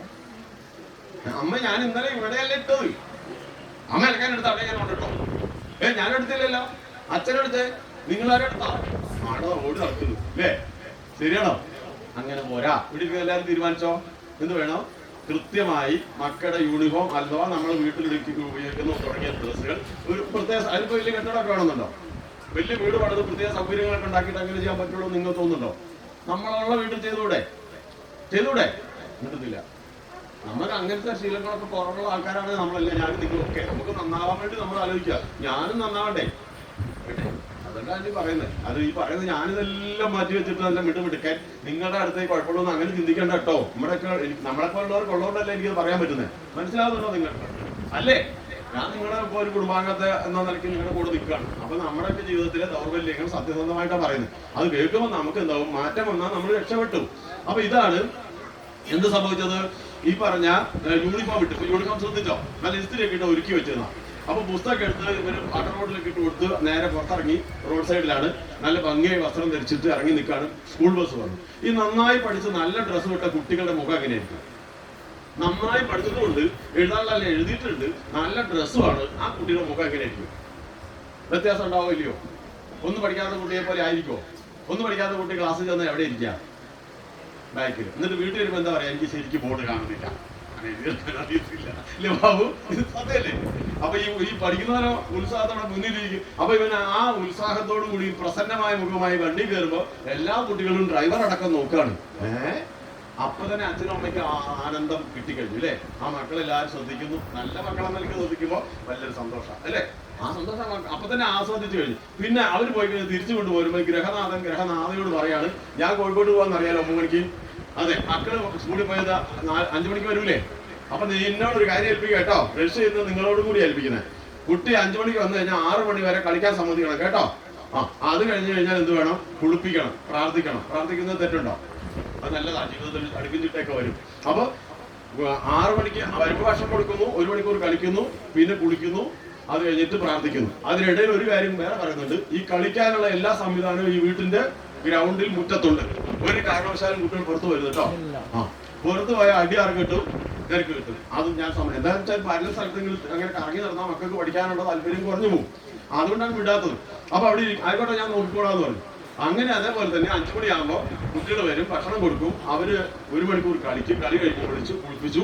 അവർക്ക് പിന്നെന്താണ് പ്രാർത്ഥന കഴിഞ്ഞു. 3 കസേര മേശ കണ്ട ഓർമ്മയുണ്ടോ? കണ്ടായിരുന്നു? അവിടെ കണ്ടില്ലേ? ഇതാ അവിടെ ഇരുന്നോണം. ഇനി അച്ഛൻ വരുന്നവരെ 9 മണിയാണ്. 9 മണിക്ക് വരുന്നത് വരെ മര്യാദയ്ക്ക് ഇരുന്ന് പഠിച്ചോണം. ഞാൻ വരുമ്പോൾ നിങ്ങൾ പഠിച്ചിട്ടില്ല, എഴുതിയിട്ടില്ലെങ്കിൽ ചൂരൽ ഇവിടെ ഉണ്ട്, അടി ഞാൻ തരും. അങ്ങനെ ഇടയ്ക്കടിയെ കൊടുത്തിട്ടുണ്ട്. അങ്ങനെ അദ്ദേഹം വരും. വന്നു കഴിഞ്ഞാൽ ഉടനെ തന്നെ ഒരു മുട്ടായി വന്ന് കൊണ്ടുവന്നിട്ടുണ്ടെങ്കിൽ നിങ്ങളെ കൊണ്ടുവരുന്ന പോലെ കൊടുക്കും. അത് കഴിഞ്ഞിട്ട് ഒരുമിച്ച് ഭക്ഷണം കഴിക്കും. ഭക്ഷണം കഴിച്ച ശേഷം അയാള് ഒരു കുറഞ്ഞ സമയം വട്ടത്തിലിരിക്കും. ഈ പറയുന്നത് നിങ്ങൾ ചെയ്യണം. അതെന്റെ ഒരു അപേക്ഷയാണ്, ആവശ്യമല്ല, അപേക്ഷ. എന്താ പറയാമോ? വീട്ടിലുള്ള എല്ലാവരും ഇതുപോലുള്ള കുഞ്ഞു മക്കളടക്കം നമ്മുടെ വലിയച്ഛനും വല്യമ്മയൊക്കെ ഉണ്ടാവില്ലേ, അവരൊക്കെ ഉണ്ടാവില്ലേ, എല്ലാവരും കൂടെ കൂടി ഇരുന്നിട്ട് ഏതെങ്കിലും ഒരു സമയത്ത്, നമുക്ക് പല സമയത്തായിരിക്കും ഒഴിവ്, ഒരുമിച്ചിരുന്നിട്ട് വീട്ടുകാര്യങ്ങൾ ഒന്ന് ചർച്ച ചെയ്യണം. സമ്മതിച്ചോ? വർത്താനം പറയില്ലേ? ഇല്ല, ഉറപ്പല്ലേ? അപ്പൊ നമുക്ക് 90 വയസ്സ് 80 വയസ്സൊക്കെ ആയുള്ള വലിയച്ഛനും വല്യമ്മയൊക്കെ ഉണ്ടെങ്കിൽ അവരെയൊക്കെ ഒന്ന് കെട്ടിപ്പിടിച്ചൊരു ഉമ്മയെ കൊടുക്കണം. മക്കളെ കൊണ്ട് കൊടുക്കും. സമ്മതിച്ചോ? കൊടുക്കട്ടെ. അച്ഛനമ്മ അങ്ങനെ ഉള്ളവരില്ലെങ്കിൽ 40 വയസ്സ് 45 50 വയസ്സായ അച്ഛനും അമ്മയ്ക്ക് എന്ത് ചെയ്യാൻ പറ്റും? ഈ മക്കളെ കൊണ്ട് അമ്മ പറയണം അച്ഛനൊന്ന് കെട്ടിപ്പിടിച്ചൊരു ഉമ്മയെ കൊടുക്കാൻ. പറയട്ടെ? പറയില്ല. അങ്ങനെയാണ് മക്കൾക്ക് സ്നേഹം വർദ്ധിക്കുന്നത്. അച്ഛനെന്തൊരു സന്തോഷമായിരിക്കും അല്ലേ? ഒരു 18 വയസ്സായ മകനെ കിടക്കുക അച്ഛനൊന്ന് കെട്ടിപ്പിടിച്ചിട്ട് അച്ഛന്നൊക്കെ വിളിച്ചത് ഒരു വർത്താനൊക്കെ പറഞ്ഞു. അവരുടെ ഒരു മനസ്സ് ഇങ്ങനെ അറിയില്ല അതിനെ പറ്റി. അതൊക്കെ ഇവിടെ ഉണ്ടാവണം, അതൊക്കെ ഇങ്ങനെ ഉണ്ടാവും. അപ്പൊ ഏതായിരുന്നാലും ഇങ്ങനെ അയാൾ എന്ത് ചെയ്തു? ആയിട്ട് വന്നിട്ട് വട്ടത്തിൽ ഇരുത്തിയിട്ട് സംസാരിക്കും. അപ്പൊ സംസാരിക്കുമ്പോഴാണ് ഈ പറഞ്ഞ പോലെ വീട്ടിലെ പ്രശ്നങ്ങൾ എന്തൊക്കെയുണ്ട്, ഭാര്യയ്ക്ക് പറയാനുള്ളത്, മക്കൾ സ്കൂളിൽ പോയപ്പോൾ ഉണ്ടായ അനുഭവങ്ങൾ, ടീച്ചർ പഠിപ്പിച്ചില്ല, അല്ലെ വഴിക്ക് ആരെങ്കിലും ഉപദ്രവിച്ചോ തുടങ്ങി എല്ലാം അവർക്ക് പറയാനുള്ളത് മുഴുവൻ പറയും. മുഴുവൻ കേട്ടില്ല എന്ന് സംഭവിക്കും, കേൾക്കാൻ അവർക്ക് ആളില്ലാത്ത നിലയിൽ അവർ പിന്നെ വേറെ ആളുകളോട്ട് ചങ്ങാത്തം കൂടുകയോ അങ്ങനെയാണ് വഴിതെറ്റിപ്പോകുന്നത്. അപ്പൊ ഇതൊരു പ്രധാനപ്പെട്ട ഘടകമാണ് വീട്ടിലുള്ള എല്ലാ കാര്യവും. അത് ഒന്നുകൂടി നന്നാക്കി പറഞ്ഞാൽ നമ്മുടെ വയസ്സായിട്ടുള്ള അച്ഛനും അമ്മയൊക്കെ ഉണ്ടെങ്കിൽ അവരുടെ കുഴമ്പ് തീർന്നതോ അവരുടെ സങ്കടങ്ങളോ ഒക്കെ എവിടെ അറിയുന്നത് ഇത് പറയുമ്പോഴാണ്. അങ്ങനെയൊക്കെയുള്ള ഒരു അവസ്ഥയാണ്. അത്രയും പറഞ്ഞു കഴിഞ്ഞാൽ വീണ്ടും പറഞ്ഞു പോയി പഠിക്കാൻ പറയും. ആദ്യം 10 മണി വരെ പഠിക്കും. പിന്നെ ക്ലാസ്സുകൾ മുന്നോട്ട് പോയപ്പോൾ എന്തായി, പിന്നെ അവിടെ TC കൊണ്ടുവരേണ്ടി വന്നില്ല. ക്ലാസ്സുകൾ മുന്നോട്ട് പോയതനുസരിച്ച് 10 മണി 11 മണിയായി 12 മണിയായി അങ്ങനെ നീണ്ടു. സ്ഥിരം ഇത് തന്നെ ആയപ്പോൾ കുട്ടികൾക്ക് അത് ശീലമായി. പിന്നെ അവർക്ക് TV കാണണം എന്നത് ആഗ്രഹമേ അല്ലാണ്ടായി മാറി. ഇനി കഥ തീർക്കണ്ടേ, ഇങ്ങനെ നീട്ടി പറഞ്ഞിട്ട് അങ്ങനെ പോയിട്ട് കുറെ കഴിഞ്ഞപ്പോൾ ഒരു 5-8-10 വർഷം കഴിഞ്ഞപ്പോൾ ഒരു ദിവസം രാവിലെ എനിക്കൊരു ഫോൺ വന്നു. എന്നെ വിളിച്ചത് മൂത്ത മകനാണ്. എന്നെ വിളിക്കുന്നത് മാഷെന്ന് വിളിച്ചാൽ തന്നെ വളരെ ധാരാളമാണ്. പക്ഷെ ആ മനുഷ്യന്റെ പ്രത്യേകത കൊണ്ട് മക്കളെ കൊണ്ട് അത്രയും വിനയമുള്ള മക്കളാക്കിയത് കൊണ്ടാണ് മാഷങ്കിളെ എന്ന് വിളിച്ചത്. മൂത്ത മകൻ വിളിച്ചിട്ട് എന്നോട് പറഞ്ഞു, മാഷങ്കിളെ ഞാൻ MBBS പാസ്സായി. ഇത് പറഞ്ഞു കഴിഞ്ഞിട്ട് ഒരു അരമണിക്കൂർ കഴിഞ്ഞപ്പോൾ ഒരു പൊതി കൊണ്ട് വന്നു. അതിന് മുട്ടായി എന്താ ഇവരെന്തൊരു പേര് പറയാം, എക്കളേറോ, ഒരു പൊതി മുട്ടായി ആയിട്ട് കിടന്നു വന്നത് എൻ്റെ മനസ്സിൽ ഇപ്പോഴും ചിത്രം പതിഞ്ഞ് കിടക്കുന്നുണ്ട്. അപ്പൊ ആ കുട്ടി ഇന്ന് ഡോക്ടറാണ്, നല്ല നിലയ്ക്ക് നമ്മുടെ നാട്ടിലുണ്ട്. പിന്നെ അത് കഴിഞ്ഞ് രണ്ടാമത്തെ മകൻ, അന്നത്തെ 6ാം ക്ലാസ്സുകാരനല്ലേ, ആ 6ാം ക്ലാസ്സുകാരൻ BDS കഴിഞ്ഞ് അതിന്റെ മേലെ പല്ല് കളിക്കുന്ന ഡോക്ടറില്ലേ, ദന്ത ഡോക്ടർ, അതിന്റെ BDS, അത് കഴിഞ്ഞ് അതിന്റെ PG ആണ് MDS. അതും കഴിഞ്ഞിട്ട് KMCT മെഡിക്കൽ കോളേജിൽ ഇന്ന് ഉദ്യോഗസ്ഥനാണ്. നല്ലൊരു ഡോക്ടറെയും കല്യാണം കഴിച്ച് സുഖമായി അയാൾ എഴുതി. മൂത്തവനും അതുപോലെ തന്നെ കല്യാണം കഴിച്ച് നല്ല നിലയ്ക്ക്. പിന്നെ 3ാം ക്ലാസ്സുകാരൻ അന്ന് NIT നമ്മുടെ കോഴിക്കോട്ടെ NIT കട്ടാങ്ങലെ, ആ NIT മെറിറ്റിൽ അഡ്മിഷൻ മേടിച്ചു, നമ്മുടെ കൂടിയെ പോലെ അഡ്മിഷൻ മേടിച്ചിട്ട് പാസ്സായിട്ട് അവനിപ്പം നല്ലൊരു എഞ്ചിനീയറായി സ്വന്തമായ ഒരു സ്ഥാപനം നടത്തുന്നു. അദ്ദേഹം മുക്കത്ത് നിന്ന് എവിടുന്നാണ്, അയാൾ മുക്കത്തല്ല, കോഴിക്കോട് നിന്നാണ്. രണ്ടാമത്തെ മകനാണ് മുക്കത്ത് കല്യാണം കഴിച്ചത്. അത് ഞാൻ രഹസ്യമായി പറഞ്ഞില്ല, നമ്മളറിയാം, നമ്മുടെ സ്വന്തം ഒരാളുടെ മകളെയാണ്. അപ്പം രണ്ടാമത്തെ മകൻ എഞ്ചിനീയറിംഗ് കഴിഞ്ഞിട്ട് അവൻ കല്യാണം കഴിച്ചത് ദന്ത ഡോക്ടറെയാണ്. ഇവര് ഡോക്ടർ എഞ്ചിനീയറായിട്ട് കഴിയുന്നു. ഇപ്പൊ നിങ്ങളുടെ മുന്നിൽ ഞാൻ വെച്ച ഈ സംഭവത്തിൽ, കഥയല്ല സംഭവത്തിൽ ഞാൻ ചോദിക്കട്ടെ, കുട്ടികൾ സ്കൂൾ മാറിയോ? പുസ്തകം മാറിയോ? അധ്യാപകർ മാറിയോ? എന്താണ് മാറിയത്? അന്നത്തെ TC വാങ്ങാൻ വിളിച്ചു വരുത്തിയ 9ാം ക്ലാസ്സുകാരനും 6ാം ക്ലാസ്സുകാരനും 3ാം ക്ലാസ്സുകാരനും ഇന്ന് ഡോക്ടറും എഞ്ചിനീയറുമാണ്. അപ്പൊ ആ കുട്ടികൾ സ്കൂൾ മാറിയോ? അധ്യാപകർ മാറിയോ? പുസ്തകം മാറിയോ? എന്താ മാറിയത്? നിങ്ങൾ പറയും, എന്താ മാറിയത്? ആരാ മാറിയത്? രമേശ, ആരാ മാറിയത്? ഒറ്റത്തിൽ പറഞ്ഞു ഇവർക്ക് പിടികിട്ടത് ആരാ മാറിയത്? നിങ്ങൾ പറയും, ഇവര് പറയുന്നില്ല. രക്ഷിതാക്കൾ മാറി. അപ്പൊ രക്ഷിതാക്കൾ മാറിയാൽ എന്താവും? പറയൂ, നന്നാവൂലേ? മാറിയില്ലെങ്കിൽ നമ്മൾ ആരാവും? സത്യം പറഞ്ഞ അവരുടെ ഭാവി ഇല്ലാണ്ടാക്കുന്നവരല്ലേ? നമ്മൾ ചെയ്യാൻ പാടുണ്ടോ? സത്യം പറ. ഞാൻ ഇപ്പൊ എൻ്റെ അച്ഛനെ ഓർക്കുന്നത് പറയട്ടെ. ഞങ്ങൾ 4 പേര്, അല്ല 5 പേരല്ലേ, എത്രയായിരുന്നു? 5 പേരുണ്ട്. 4 ആണും 1 പെണ്ണും. പെങ്ങളിപ്പോ കുമാർ സ്കൂളുണ്ട്. അന്ന് അച്ഛൻ ഈ റബ്ബർ വെട്ടാന്ന് പറഞ്ഞാൽ അറിയാം? നിങ്ങൾ ചെയ്യുന്നുണ്ട് ആരെങ്കിലും? റബ്ബർ വെട്ട അറിയാം? ബാബു പഠിച്ചിട്ടുണ്ടോ? റബ്ബർ ടാപ്പിംഗ് അറിയില്ല? ഞാൻ ചെയ്തിട്ടുണ്ട്. 25 കോളേജിൽ പഠിക്കുന്നവരെ ചെയ്തിട്ടുണ്ട്. അപ്പൊ ആ കാലത്ത് അച്ഛൻ കുറച്ച് വീട്ടിലുണ്ട്, പക്ഷെ അതൊന്നും തികയത്തില്ല. അപ്പൊ ഈ റബ്ബർ വെട്ടാൻ പോകുമ്പോൾ രാവിലെ ആദ്യം എന്തിനാ അറിയാമോ? വെട്ടാൻ തുടങ്ങുന്നതിന് മുമ്പ് നമുക്ക് ചെറിയ പണി ആദ്യം തരുന്നത് ഇതിന്റെ ഒട്ടുവള്ളി എന്ന് പറയുന്നത് നിങ്ങൾക്ക് അറിയാമോ? നിങ്ങൾ റബ്ബർ കണ്ടിട്ടില്ലേ? ഒരു പച്ചക്കറി ചെത്തിട്ട് പാലിങ്ങനെ ഉറച്ചിരിക്കൂല, വള്ളി ഇങ്ങനെ പറിച്ച് ആദ്യം അത് പറിച്ചു കൊടുക്കുക, ചിരട്ടയിൽ വെള്ളം കളഞ്ഞു വെക്കുക. ഇതൊക്കെ ആദ്യത്തെ പണി. അപ്പൊ കൊതുക് വെറുതെ വിടില്ല തോട്ടത്തിലേ, നല്ല സുഖാ. അപ്പൊ ഇങ്ങനെ പുലർത്തെ കൂടെ പോയിട്ട് ഈ അത് കൊടുക്കും. പിന്നെ വെട്ടാൻ തുടങ്ങി, റബ്ബർ വെട്ടാനും കൂടും. അപ്പൊ ഓരോ പ്രാവശ്യം പോകുമ്പോഴും എൻ്റെ അച്ഛൻ ചെവി പറഞ്ഞു തരും, മോനെ നന്നായിട്ട് നല്ലോണം വഴക്ക് നടക്കുന്ന സ്വഭാവം എനിക്കുണ്ടേ. ഇപ്പൊ ഇങ്ങനെ നടക്കുന്ന ഊഹിയാലോ. അപ്പോ ഇങ്ങനെ നടക്കുമ്പോ എന്നോട് പറഞ്ഞു തരുന്നത് എന്താണെന്ന് അറിയാമോ? ഇങ്ങനെ നടന്നാൽ മോനെ അവസാനം എന്നെ പോലെ കഷ്ടപ്പെടേണ്ടി വരും, ഇങ്ങനെ കൂലിപ്പണിക്കാരനായിട്ട് നടക്കേണ്ടി വരും, അതുകൊണ്ട് എന്നെ പൊന്നു മോൻ പഠിക്കണം ഇങ്ങനെ പറയും. അന്ന് നമുക്ക് അതിന്റെ അർത്ഥം മനസ്സിലാവുമോ? പിന്നെ ഇതുപോലെ വീട് അവിടെയാണ്. ഇവിടെ അടുത്തൊരു വോളിബോൾ കോർട്ടുണ്ട്, തൊട്ടടുത്തൊരു വോളിബോൾ കോർട്ടുണ്ട്. അതിനപ്പുറത്തൊരു പീടിയുണ്ട്. അവിടെ ഈ നാടൻ ചാരായും മറ്റും കൊടുത്തൊരു പന്തയം വെച്ച് കളിക്കുന്നത്, അവിടെ പോയി കുടിക്കും. ആ കാലം അതാണല്ലോ, 50-60 കൊല്ലം മുമ്പാ. എനിക്കിപ്പോ 100 വയസ്സായി. അപ്പം ഇല്ലേ, നന്നായി.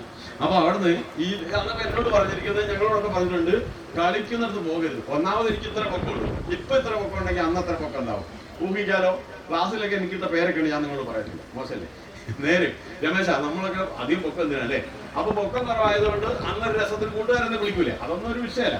അപ്പൊ അതുകൊണ്ട് വോളിബോൾ കളിക്കാൻ ചെല്ലുന്നിടത്ത് പൊക്കമില്ലാത്തവർക്ക് വല്ല പരിപാടി നടക്കുമോ? ഫുട്ബോളാണ് പറ്റൂല്ല രമേശ. അപ്പൊ പക്ഷെ ഇതിനെ പോകുന്ന ഈ കളിക്കുമ്പോൾ ഈ പന്ത് പുറത്തേക്ക് ഉരുണ്ട് വരുമ്പോൾ ഒന്ന് എടുത്ത് വിട്ടുകൊടുക്കാൻ കിട്ടുമോ? എന്തൊരു സന്തോഷാന്ന് പറയും. അങ്ങനെ പോകരുതെന്ന് പറഞ്ഞിട്ട് അച്ഛ പോയിട്ട് നമ്മൾ വീട്ടിൽ വരുമ്പോൾ നമ്മൾ കളിസ്ഥലത്താ ഈ പുളീന്റെ വടി അറിയാം, പുളി, അതുകൊണ്ട് നമ്മൾ കാണൂല. പിന്നെ ഒറ്റ അടിയാ ആൾക്കൂട്ടത്തേക്ക് അടിച്ച് വീട്ടിലേക്ക് ഓടിക്കും. അപ്പൊ എന്തൊരു വിഷമം എന്നറിയോ? ആ വേദനയൊക്കെ ഉണ്ടായിട്ടുണ്ട്. പക്ഷേ അങ്ങനെ ചെവിയിൽ പറഞ്ഞു തന്നു, പിന്നാലെ നടന്നു തല്ലിയത് കൊണ്ടാണ് ഈ സാധനം പിടിച്ച് ഞാൻ നിങ്ങളുടെ മുന്നിൽ നിൽക്കുന്നത്. സത്യമാണോ? സത്യം പറയണോ?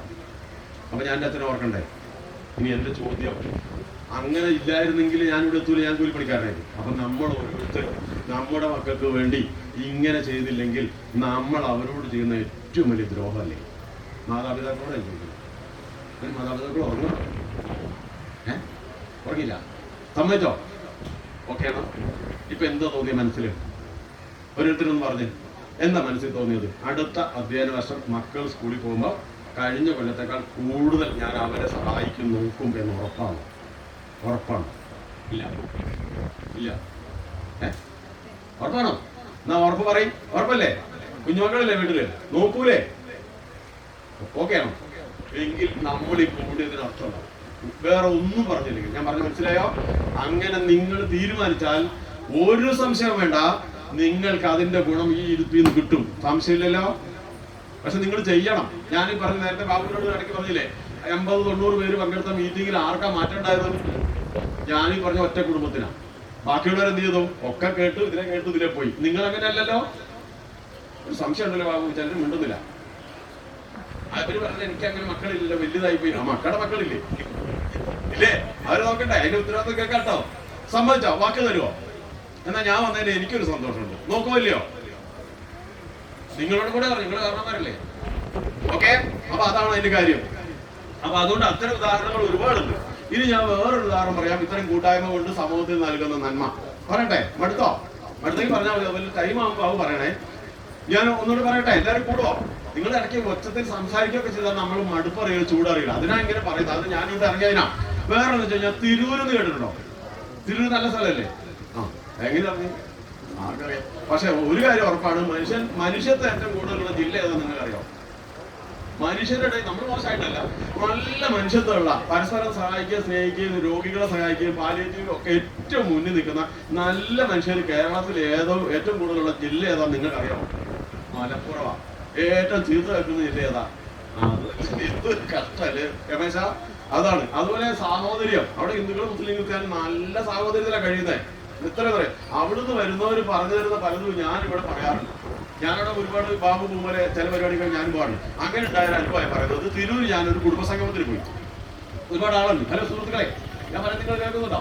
ഇന്ന് അവർ വിട്ടേക്കാല്ലേ, അവർ പാവങ്ങളിൽ. അപ്പൊ കുടുംബസംഗമത്തിൽ ചെന്നിട്ട് ആദ്യം ഞാനാണ് എത്തിയത്. അത് കഴിഞ്ഞിട്ട് അവിടെ വരേണ്ടിയിരുന്ന വേറെ ആളുണ്ട്. KR ബേക്കറി അറിയില്ലേ ബാബു?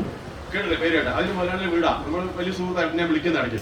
ഈ KR ബേക്കറിയിൽ ഒരു മുതലാളി കോടീശ്വരനാണ്. ഞാൻ കോടീശ്വരനല്ലെന്ന് അറിയാലോ, പാവമാണ്.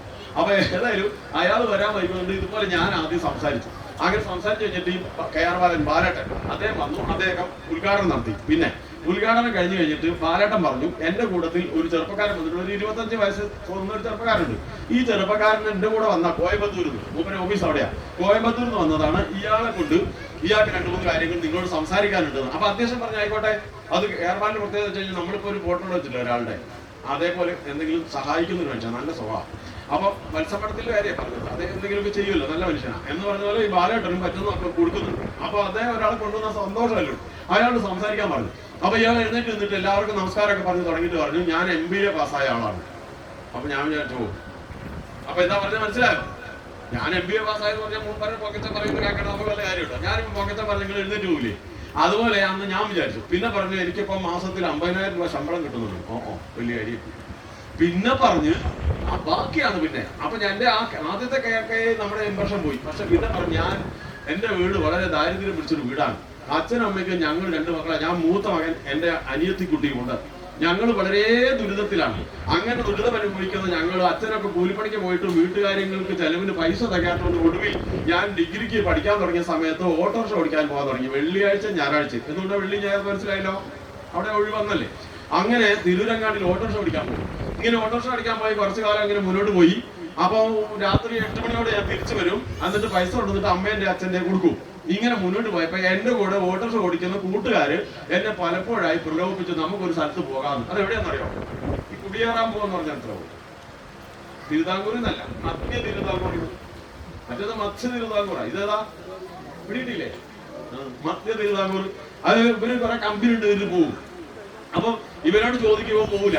പക്ഷെ പറഞ്ഞ് പ്രലോഭനങ്ങൾ ഉണ്ടല്ലോ. ഇപ്പൊ മയക്കുമരുന്നിലൊക്കെ കേട്ടില്ലേ, നീ ആണാണോടാ, നിനക്ക് അച്ഛനെ പേടിയാണോ അമ്മയെ പേടിയാണോ അതാന്ന് പറയുമ്പോ അവസാനം എന്ന് പറഞ്ഞാൽ ഞാൻ വരാമെന്ന്. അങ്ങനെ ഓരോരുത്തരും ചതി കൊണ്ടുപോകുന്നു എന്ന് പറഞ്ഞാൽ കുറെ കേട്ടപ്പോ എന്തായി, കൂട്ടുകാരുടെ കൊടുത്ത് നടക്കേണ്ടതല്ലെന്ന് വിചാരിച്ചു ഒരു ദിവസവും പോയി.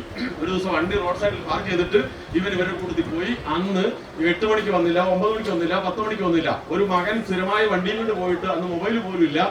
ഈ കുട്ടി കറക്റ്റ് ടൈമിൽ വന്നില്ല. അച്ഛന്റെ അമ്മേന്റെ ബേജാർ അറിയാമോ? അവര് വേവലാതിയായി. അമ്മ ഓരോ വണ്ടിയുടെ ശബ്ദം കേൾക്കും, ഇറങ്ങി നോക്കും. അച്ഛൻ ഇങ്ങനെ നോക്കും, ഇറങ്ങി നോക്കും. പിന്നെ അച്ഛൻ അകത്ത് കിടന്നു. അന്ന് നോക്കി ഇടയ്ക്ക് ആളുകളോട് വരുന്നവർ ചോദിക്കുന്നത്, എന്റെ കുട്ടീനെ കണ്ടോ? ഒരു മൊബൈൽ പോലും ഇല്ല, അവൻ വണ്ടി കൊണ്ട് പോയതാണ്. സമയം 11:15 എന്താ ചെയ്യാറെന്ന് പറഞ്ഞ് ഇങ്ങനെ വേദനയോടെ ഇരിക്കുമ്പോൾ ഒരു 12 മണി കഴിഞ്ഞപ്പോ ഓട്ടോറിക്ഷ മെല്ലെ വന്നു. ഓട്ടോറിക്ഷ ഇങ്ങനെ ആട്ടൊക്കെ ഉണ്ട്, വണ്ടി പൂസൻ. അപ്പൊ ഇവിടെ വന്ന് വണ്ടി നിർത്തി ഇറങ്ങിയപ്പോ വേഗം അമ്മ ഇറങ്ങി ചെന്ന് കയ്യെ പിടിച്ചപ്പോ എന്റെ കയ്യെ പിടിക്കണ്ടെന്ന് പറഞ്ഞിട്ട് തട്ടി മാറ്റി. അപ്പൊ അച്ഛൻ ഇറങ്ങി നോക്കുമ്പോ അച്ഛൻ ഉറങ്ങിയില്ലെന്ന് ചോദിച്ചു. അപ്പൊ അച്ഛൻ ഉറങ്ങിയില്ലെന്ന് ചോദിച്ച് അങ്ങനെ അകത്ത് കയറ്റി കഴിഞ്ഞ ഗ്ലാസ് വെള്ളം കൊണ്ട് കൊടുത്തു. ഒരു വെള്ളം കൊണ്ട് കൊടുത്തപ്പോ ഇവൻ എന്ത് തട്ടിത്തെറിപ്പിച്ചു. ആ തട്ടിത്തെറിച്ച ഗ്ലാസ് കറങ്ങി ചെന്ന് ഭിത്തിയിൽ അടിച്ച് ഉടഞ്ഞ് ചെതറിപ്പോയി. അത് കഴിഞ്ഞിട്ട് ബഹളം വെച്ച് അവിടെ അനിയത്തിക്കുട്ടി പേടിച്ചിറങ്ങി പുറത്തുപോയി. അങ്ങനെ ആ രംഗം. അത് കഴിഞ്ഞിട്ട് പിന്നെ പിറ്റേ ദിവസം ഇത് തന്നെ ഇങ്ങനെ ആവർത്തിക്കുന്ന സമയത്ത് ആ അമ്മ എന്ത് ചെയ്യുന്നറിയാമോ? ആ അമ്മ നമ്മളിപ്പോ പറയും പോലെ ഞാനിപ്പോ പറഞ്ഞ KR ബാലന്റെ നേതൃത്വത്തിൽ വട്ടപ്പാറ എന്ന് പറയുന്ന സ്ഥലമുണ്ട്. വട്ടപ്പാറ ബാബുവിന് അറിയില്ലേ? വട്ടപ്പാറ ഇതുപോലെ ഒരു അയ്യപ്പ ക്ഷേത്രവും അത് അദ്ദേഹം തന്നെ ഉണ്ടാക്കി. അവിടെ ഈ ഞായറാഴ്ചകളിൽ മിക്കവാറും മാസത്തിൽ 1 അല്ലെങ്കിൽ 2 ക്ലാസ്സുകൾ വെക്കും. എന്തിനാണെന്നറിയാം? ഇപ്പൊ നമ്മൾ പറയും പോലെ നമ്മുടെ ആളുകളൊക്കെ ഇത് അറിവ് നേടി മിടുക്കരായാൽ നാട് നന്നാകും എന്ന് അദ്ദേഹത്തിന് അറിയുന്നതുകൊണ്ടാണ് അതിന് നല്ല പ്രഗത്ഭരെ കൊണ്ടുവന്ന ക്ലാസ് എടുപ്പിക്കുന്നത്. അത് ഈ അമ്മയും അച്ഛനും പങ്കെടുത്തിട്ടുണ്ട് ഇതിനു മുമ്പ്. അപ്പൊ അവർക്കറിയാം വഴി തെറ്റിപ്പോയ മകനെ തിരിച്ചു കൊണ്ടുവരാൻ ഒറ്റ പ്രാവശ്യം ആ കുടുംബ സംഗമത്തിൽ പങ്കെടുപ്പിച്ചാൽ മതി. അതുകൊണ്ട് അമ്മ എല്ലാ ദിവസവും രാവിലെ മകനോട് കാല് പിടിച്ച് പറയും, പൊന്നു മോനെ നീ ഒന്ന് വട്ടപ്പാറ വരെ വരണം. അപ്പൊ അവൻ ചൂടാവും, ഞാൻ വരത്തില്ല എന്നൊക്കെ പറഞ്ഞ അമ്മ വേറെ പണി നോക്കാനൊക്കെ പറയും. പക്ഷെ പറഞ്ഞ് അവസാനം ഇപ്പം തന്നെ പറയാണ്, എന്റെ അമ്മയുടെ കണ്ണുനീർ കണ്ട് സഹിക്കാൻ കഴിയാതെ അവസാനം ഞാൻ വരാമെന്ന് പറഞ്ഞു. എന്നിട്ട് പറഞ്ഞു, എനിക്ക് അവിടെ വരുമ്പോൾ ഇഷ്ടപ്പെട്ടില്ലെങ്കിൽ ഞാൻ അപ്പം തന്നെ ഇറങ്ങിപ്പോരും, നീ പോരാൻ പറഞ്ഞു. അങ്ങനെ നിർബന്ധിച്ച് അവിടെ കൊണ്ടുവന്നു. അപ്പൊ അവിടെ ചെന്ന് കഴിഞ്ഞിട്ട് നോക്കുമ്പോൾ ഒരു 250 ആളുണ്ട്. എല്ലാവർക്കും കോഡ്ലെസ് മൈക്ക് കൊടുത്തിട്ട് ആദ്യം ഒരു അരമണിക്കൂർ ഓരോരുത്തർ അവിടെ ഇട്ടുന്നൊക്കെ പ്രാർത്ഥിക്കും. അത് കഴിഞ്ഞിട്ട് എല്ലാവരോടും കസേര ഇട്ടിരിക്കാൻ പറയും. ആദ്യം പായല നിസ്കാരപ്പായ പോലെ പായുണ്ട്. അത് കഴിഞ്ഞിട്ട് കസേര എല്ലാവരും ഇട്ടു. എന്നിട്ട് കയറിയിരിക്കും. ഇഡ്ഡലി ചായയൊക്കെ അവിടെ കൊടുക്കും. എന്നിട്ട് പറയും നമ്മുടെ ഇന്നത്തെ ക്ലാസ് എടുക്കാം. അപ്പൊ ഞാൻ ഈ പറഞ്ഞ സംഭവം നടക്കുന്ന ചെറുപ്പക്കാരന്റെ സംഭവം നടക്കുന്ന അന്ന് ക്ലാസ് എടുത്തത് 2 പേരാണ്. അതിൽ ഇവിടെ ഇരിക്കുന്ന കുറെ പേർക്ക് അവരെ അറിയാം. ഒന്ന് പുത്തൂർവട സ്വദേശിയായ P. വിജയൻ IPS ആണ്. കേട്ടിട്ടുണ്ടോ? നമ്മുടെ SPC രൂപീകരിച്ച പോലീസ് ഓഫീസറാണ്. ഇന്ത്യയിലെ ഏറ്റവും നല്ല പോലീസ് ഓഫീസറിന്റെ പേര് കേട്ട ആളാണ്. അദ്ദേഹമാണ് ഒന്ന് ക്ലാസ് എടുക്കുന്നത്. മറ്റൊന്ന് PC തോമസ് അല്ലേ, തൃശ്ശൂർ എൻട്രൻസ് കോച്ചിങ് നടത്തുന്ന PC തോമസിനെ കേട്ടിട്ടുണ്ടോ? നിങ്ങൾക്കറിയാമോ? മെഡിക്കൽ എഞ്ചിനീയറിംഗ് കോഴ്സിലേക്ക് അഡ്മിഷൻ കിട്ടാൻ വേണ്ടി ക്ലാസ് എടുക്കുന്ന PC തോമസിനെ കേട്ടിട്ടുണ്ടോ? ഇല്ലെങ്കിൽ വേണ്ട. അങ്ങനെ ഒരാളുടെ പേര് ആദ്യകാലത്ത് എൻട്രൻസ് കോച്ചിങ് നടത്തി ഒരുപാട് പൈസ ഉണ്ടാക്കിയ നല്ല മിടുക്കനായിട്ടുള്ള ഒരു അധ്യാപകനാണ്. അയാൾ വളരെ പ്രഗത്ഭനാണ്. അയാളെ പറ്റി ഒരു സിനിമയിലുണ്ട്, വിനീതിന്റെ ഒക്കെ ഒരു സിനിമയാണ്. പുസ്തകം തിന്ന് മടുത്തു എന്നൊക്കെ പറഞ്ഞിട്ട് അത് ഏത് സിനിമ ഒന്നും എനിക്കറിയത്തില്ല. അത് അയാളാണ് ആ കഥാപാത്രം. ശ്രീലേഖനം പറ്റാ ചെയ്യുന്നത്. പക്ഷെ അയാൾ അങ്ങനെയല്ല കേട്ടോ, അത് സിനിമയിൽ. അപ്പൊ ഏതായാലും ഇവർ 2 പേരും ക്ലാസ് എടുത്തോട്ടെ. അപ്പൊ ഇവരെല്ലാരും ഇരിക്കുന്നു. ഈ നമ്മളീ പറഞ്ഞ ചെറുപ്പക്കാരൻ ഏറ്റവും പുറകിലായിരുന്നേ. എന്തിനാണെന്നറിയാമോ? ഇഷ്ടപ്പെട്ടില്ലെങ്കിൽ പെട്ടെന്ന് ഇറങ്ങി പോരാനാ. മുന്നിലിരുന്ന് ഇറങ്ങി പോരാൻ പറ്റത്തില്ലല്ലോ. അവൻ പുറകിലിരുന്നു. ആദ്യം PC തോമസ് ക്ലാസ് എടുക്കുകയാണ്. PC തോമസ് ക്ലാസ് എടുത്ത് തുടങ്ങിയപ്പോ അവൻ വിചാരിച്ചു, പിന്നെ നന്നാക്കാൻ വന്നല്ലോ, ഇതൊക്കെ ഞാൻ എത്ര കേട്ടതാ എന്ന് തിരിഞ്ഞിരുന്നു. പക്ഷേ അദ്ദേഹം അതിമനോഹരമായി മനുഷ്യന്റെ മഹത്വത്തെ കുറിച്ച്, അവന്റെ ശ്രേഷ്ഠതയെ കുറിച്ച്, അവന്റെ കഴിവുകളെ കുറിച്ച്, അവൻ വിചാരിച്ചാൽ എത്തിച്ചേരാവുന്ന കാര്യങ്ങളെ കുറിച്ച്, അവൻ സമൂഹത്തിന് നൽകാൻ കഴിയുന്ന നന്മകളെ കുറിച്ച് ഇയാൾ മനോഹരമായി മലയാളത്തിൽ അടിച്ചു പൊളിച്ചങ്ങനെ പറയാൻ. ആ വാക്കുകളെല്ലാം കൂടെ അന്തരീക്ഷത്തിൽ വൈദ്യുത പ്രവാഹം പോലെ കടന്നു വന്ന് ഇവന്റെ ചെവിയിലേക്ക് ഇങ്ങനെ ഇരിക്കും, നേരെ വന്ന് കയറി. ശരീരത്തിലൂടെ ഇങ്ങനെ പ്രവഹിച്ച് കയറിയപ്പോ അവൻ അറിയാണ്ട് തിരിഞ്ഞു. വായും കണ്ണും ചെവിയും പൊളിച്ചിരുന്നു 1.5 മണിക്കൂർ. അത്ര സൂപ്പർ ക്ലാസ്സാണ്. അതെല്ലാം കേട്ട് കഴിഞ്ഞിട്ട് അതിന്റെ തൊട്ടടുത്ത് അതിന്റെ ബാക്കിയായിട്ട് 1.5 മണിക്കൂർ നേരം വിജയൻ സാറും ക്ലാസ് എടുത്തു. 3 മണിക്കൂർ നേരം ക്ലാസ് കഴിഞ്ഞ് നന്ദി പറയുന്ന സമയത്ത് ഇവൻ പുറകിലിരുന്ന് കൈ കൂപ്പി അറിയാതെ പറഞ്ഞുപോയി, ഭഗവാനെ, ഞാൻ എത്ര വലിയ പാപിയാണ്. ഞാൻ വിചാരിച്ചിരുന്നെങ്കിൽ എന്റെ കുടുംബത്തെ എനിക്ക് രക്ഷിക്കാമായിരുന്നില്ലേ. എന്റെ അച്ഛനും അമ്മയ്ക്കും ഞാനൊരു സഹായം ചെയ്യേണ്ടവനല്ലേ? എന്റെ അനിയത്തി കുട്ടിയെ പഠിപ്പിച്ച് മിടുക്കിയാക്കി കല്യാണം കഴിപ്പിച്ച് വിടാനുള്ള ഉത്തരവാദിത്വം എനിക്കുള്ളതല്ലേ? എന്നിട്ടും ഞാൻ ഈ തിരൂരങ്ങാടിയിലൂടെ ഓട്ടോറിക്ഷ ഓടിച്ച് ഇങ്ങനെയൊക്കെ നശിച്ചു പോയല്ലോ, വല്ലാത്ത ഒരു തെറ്റായി പോയല്ലോ ഞാനിങ്ങനെ ചെയ്തത് എന്നവൻ കരഞ്ഞ് മനസ്സിൽ വിചാരിച്ചിട്ട് പെട്ടെന്ന് ഒരു ബോധോദയം വന്നതുപോലെ അവൻ അവിടെ നിന്ന് മനസ്സിൽ തീരുമാനിക്കുന്നില്ല, ഇനി ഒരിക്കൽ പോലും ഞാൻ ഇത് ആവർത്തിക്കില്ല, ഞാൻ രക്ഷപ്പെടും, ഞാൻ പഠിക്കും, ഞാൻ എന്റെ കുടുംബത്തിന് മാത്രമല്ല ഈ സമൂഹത്തിനും എന്തെങ്കിലും നന്മ ചെയ്യാൻ വേണ്ടി ഞാൻ പഠിച്ചു മിടുക്കനാകുമെന്ന് അവിടുന്ന് തീരുമാനിക്കാം. ആ തീരുമാനമെടുത്ത ശേഷം അവൻ പിന്നെയും ഡിഗ്രിക്ക് പോയി ഓട്ടോറിക്ഷ ഓടിക്കുകയും ചെയ്തു. കൃത്യം 8 മണിക്ക് വീട്ടിലെത്തുകയും ചെയ്തു. BCom പാസ്സായ ശേഷം ഞാൻ നിങ്ങളെ പരിചയപ്പെടുത്തി ബാലേട്ടൻ കൂട്ടിക്കൊണ്ടുപോയി കോയമ്പത്തൂർ കൊണ്ടുപോയിട്ട് MBAക്ക് അഡ്മിഷൻ വാങ്ങിച്ചു കൊടുത്ത് അവിടുന്ന് പഠിച്ച് ജയിച്ച് ഇന്ന് 50,000 രൂപ ശമ്പളമുള്ള ആളാണ് ഞാൻ. എന്നിട്ട് ഇന്ന് ബാലേട്ടൻ ഇവിടെ കുടുംബസംഗമത്തിന് വരുന്നുണ്ടെന്ന് പറഞ്ഞ് ഞാനും പോരുന്നുണ്ട് എന്ന് പറഞ്ഞ് കൂടെ വന്നതാണ്. എന്തിനാന്ന് നിങ്ങൾക്കറിയുമോ? ഞാൻ ഈ പറഞ്ഞതുപോലെ എന്റെ പ്രായത്തിലുള്ള കുട്ടികൾ, ചെറുപ്പക്കാർ ഇതുപോലുള്ള കാര്യങ്ങളൊക്കെ പറഞ്ഞു കേൾക്കുമ്പോൾ അതൊന്നും ഉൾക്കൊള്ളാതെ അതിനെയൊക്കെ ചീത്ത വിളിച്ച് കടന്നു പോകുന്ന, ഇതൊന്നും മനസ്സിലാകാതെ വഴിതെറ്റി പോകുന്ന ആരെങ്കിലും ഇവിടെ ഉണ്ടെങ്കിൽ, എന്റെ ജീവിതാനുഭവം കേട്ടിട്ട് ഒരാളെങ്കിലും നന്നായാൽ അത് എനിക്ക് ചെയ്യാൻ കഴിയുന്ന, എന്റെ തെറ്റിന് ചെയ്യാൻ കഴിയുന്ന ഒരു പശ്ചാത്താപമായി, ഒരു പരിഹാരമായി ഞാൻ കണക്കാക്കുന്നു. അതുകൊണ്ടാണ് ഞാൻ വന്നതെന്ന് പറഞ്ഞപ്പോൾ സത്യം പറഞ്ഞാൽ ഞാനും കരുത്തിരുന്നു. പിന്നെ ഒന്നും ഓർമ്മയില്ല. പിന്നെ ഞാനൊരു പ്രതിജ്ഞ എടുത്തിരുന്നു, ബാബു, നമ്മളെപ്പോലെ ആരെവിടെ കൊടുക്കുമ്പോൾ എവിടെ പോയാലും ഞാനത് പറയും. ഒരു പ്രാവശ്യം അത് ജനങ്ങളോട് പറയും. കാരണം 100 പേര് കേൾക്കുമ്പോൾ 2 ജീവിതത്തിൽ ആ പരിശുദ്ധി കാത്തു സൂക്ഷിക്കണം തോന്നിയാൽ നമ്മുടെ വാക്കിന് ഒരു അർത്ഥമായി. അതുകൊണ്ട് ഞാനും നേർച്ചയായിട്ട് തീരുമാനിച്ചു. പക്ഷെ അവര് സങ്കടം ഉണ്ടായിരുന്നു, അറിയോ? വന്നിട്ട് ഇത് പറയുമ്പോൾ ഈ കുട്ടീൻ്റെ ഒരു പേര് പറയണ്ടേ, എനിക്ക് ഓർമ്മയില്ല, ഞാൻ മറന്നുപോയി. അപ്പൊ ഞാൻ ചോദിച്ചില്ലല്ലോ. പിന്നീട് ഞാൻ തിരൂര് ഒരു പരിപാടിക്ക് ഇതുപോലെ ഒരു ഞായറാഴ്ച ക്ലാസ്സിന് ചെന്നപ്പോൾ അത് തുടങ്ങുന്നതിന് മുമ്പ് ഒരാൾ ഒന്ന് പുറത്ത് തട്ടി, എന്നിട്ട് എന്നെ വിളിച്ചു, മാഷ ഓർമ്മയുണ്ടോ എന്ന് ചോദിച്ചു. അപ്പൊ ഞാൻ പറഞ്ഞു, എനിക്ക് മനസ്സിലായി, അന്ന് ഇന്ന സ്ഥലത്ത് എന്നെ ഓർമ്മയില്ല, ഞാനവിടെ വന്നായിരുന്നു മാഷ് ക്ലാസ് എടുക്കുന്ന ആ പരിപാടിക്ക്. അപ്പൊ ഞാൻ ചോദിച്ചു, ഇങ്ങനെ ഈ വിഷയം പറഞ്ഞ ആളാണോ? അതെ. അപ്പൊ ഞാൻ പറഞ്ഞു, മോനെ എന്റെ പേര് ചോദിക്കാൻ മറന്നുപോയല്ലോ, ഒരു സങ്കടം കൂടെ ഞാൻ നടക്കും, എന്താ പേര്?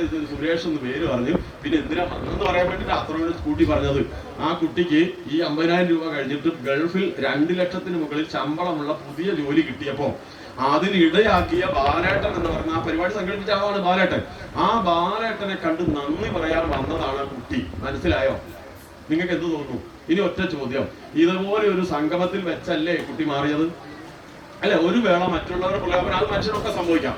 ഒരു പ്രലോഭനത്തിൽ വഴിതെറ്റിപ്പോയ ഒരു കുട്ടിയെ ഒരു കുടുംബ സംഗമത്തിൽ നേർവഴിക്കാക്കാൻ എത്ര സമയം വന്നിരുന്നു എന്ന് പറയാമോ? എത്ര സമയം വേണ്ടി വരുന്നു ആ കുട്ടിയെ നേരെയാക്കാൻ? എത്ര വേണ്ടി വന്നു? രമേശ് ഉത്തരം പറയേണ്ടി വരുമോ? നിങ്ങൾ ആരെങ്കിലും പറയോ? എത്ര നേരം കൊണ്ട് അവനെ നേരെയാക്കി? സമ്മാനം വെച്ചിട്ടുണ്ട്. എത്രയാ? 3 മണിക്കൂറല്ലേ? കണ്ടോ? അപ്പോൾ ഈ കൂട്ടായ്മയ്ക്ക് അർത്ഥമുണ്ടോ? ഉണ്ടോ? 100 എണ്ണം ഞാൻ അനുഭവത്തിൽ നിന്ന് പറയാം, എന്റെ അനുഭവത്തിൽ തന്നെ ഉണ്ട്. ബാബുവിന് പറയാത്തോ? നിങ്ങൾക്കൊക്കെ ഉണ്ടാവും. സത്യല്ലേ? സമ്മതിച്ചോ? അപ്പൊ രജിസ്ട്രേഷൻ നിന്ന് പോയോ? ഓക്കെ അല്ലേ? ഇതല്ലേ നമുക്ക് വേണ്ടത്? നമ്മൾ എന്തെങ്കിലും പറഞ്ഞിട്ട് കാര്യമില്ല. മനസ്സിലായോ? അപ്പൊ നമ്മൾ എന്തൊക്കെയാണ് തീരുമാനിച്ചത്? ഏറ്റവും പ്രധാനം മറന്നുപോയില്ലല്ലോ. അടുത്ത അധ്യയന വർഷം മുതൽ, അധ്യയന വർഷമല്ല ഇപ്പൊ തന്നെ, കുട്ടികളുടെ അടിസ്ഥാനമായി കണക്ക്, ഇംഗ്ലീഷ്, ഹിന്ദി, മലയാളം തുടങ്ങിയ വായിക്കാനും എഴുതാനും കൃത്യമായിട്ട് അറിയില്ലെങ്കിൽ, കണക്ക് കൂട്ടാനും കുടിക്കാനും ഹരിക്കാനും അറിയില്ലെങ്കിൽ, നിങ്ങൾ ഒരു അരമണിക്കൂർ നേരമെങ്കിലും പിന്നാലെ കൂടി എന്റെ പൊന്നുകുട്ടാ കുഞ്ഞുവനെ എന്നൊക്കെ പറഞ്ഞ് കൂടി ദേഷ്യം പിടിച്ചാൽ എനിക്കറിയാമോ, ഞാൻ പഠിച്ചോളാമേ, വെറുപ്പിക്കാമോ ഒക്കെ ചോദിക്കും. പക്ഷെ കെട്ടിപ്പിടിച്ച് മുത്തം കൊടുത്തു, ഒന്നും പറ്റിയില്ല. അടുക്കളയിൽ പോയിട്ട് ചെറിയ ഉള്ളി എടുത്ത് കണ്ണിൽ തെറ്റി കരഞ്ഞു വിളിച്ച്, അച്ഛന്റെ കഷ്ടപ്പാട് എന്റെ കുട്ടിക്ക് അറിയാത്ത കുട്ടി പഠിച്ചില്ലെങ്കിൽ എന്നൊക്കെ പറഞ്ഞ് കരഞ്ഞിട്ടെങ്കിലും അവരെ പിടിച്ച് പഠിപ്പിക്കുമോ? അതാണ് ഏറ്റവും പ്രധാനം. പിന്നെ അതുപോലെ തന്നെ ഇതുപോലുള്ള നമ്മൾ പിന്നെ ഇതുപോലെയുള്ള പരിപാടികളൊക്കെ നടക്കുമ്പോൾ, നമ്മുടെ ഇതുപോലുള്ള ബോധവൽക്കരണ പരിപാടിയൊക്കെ നടക്കുമ്പോൾ അതിന് പ്രാധാന്യം കൊടുത്ത് എല്ലാവരും കൊണ്ടുവരണം.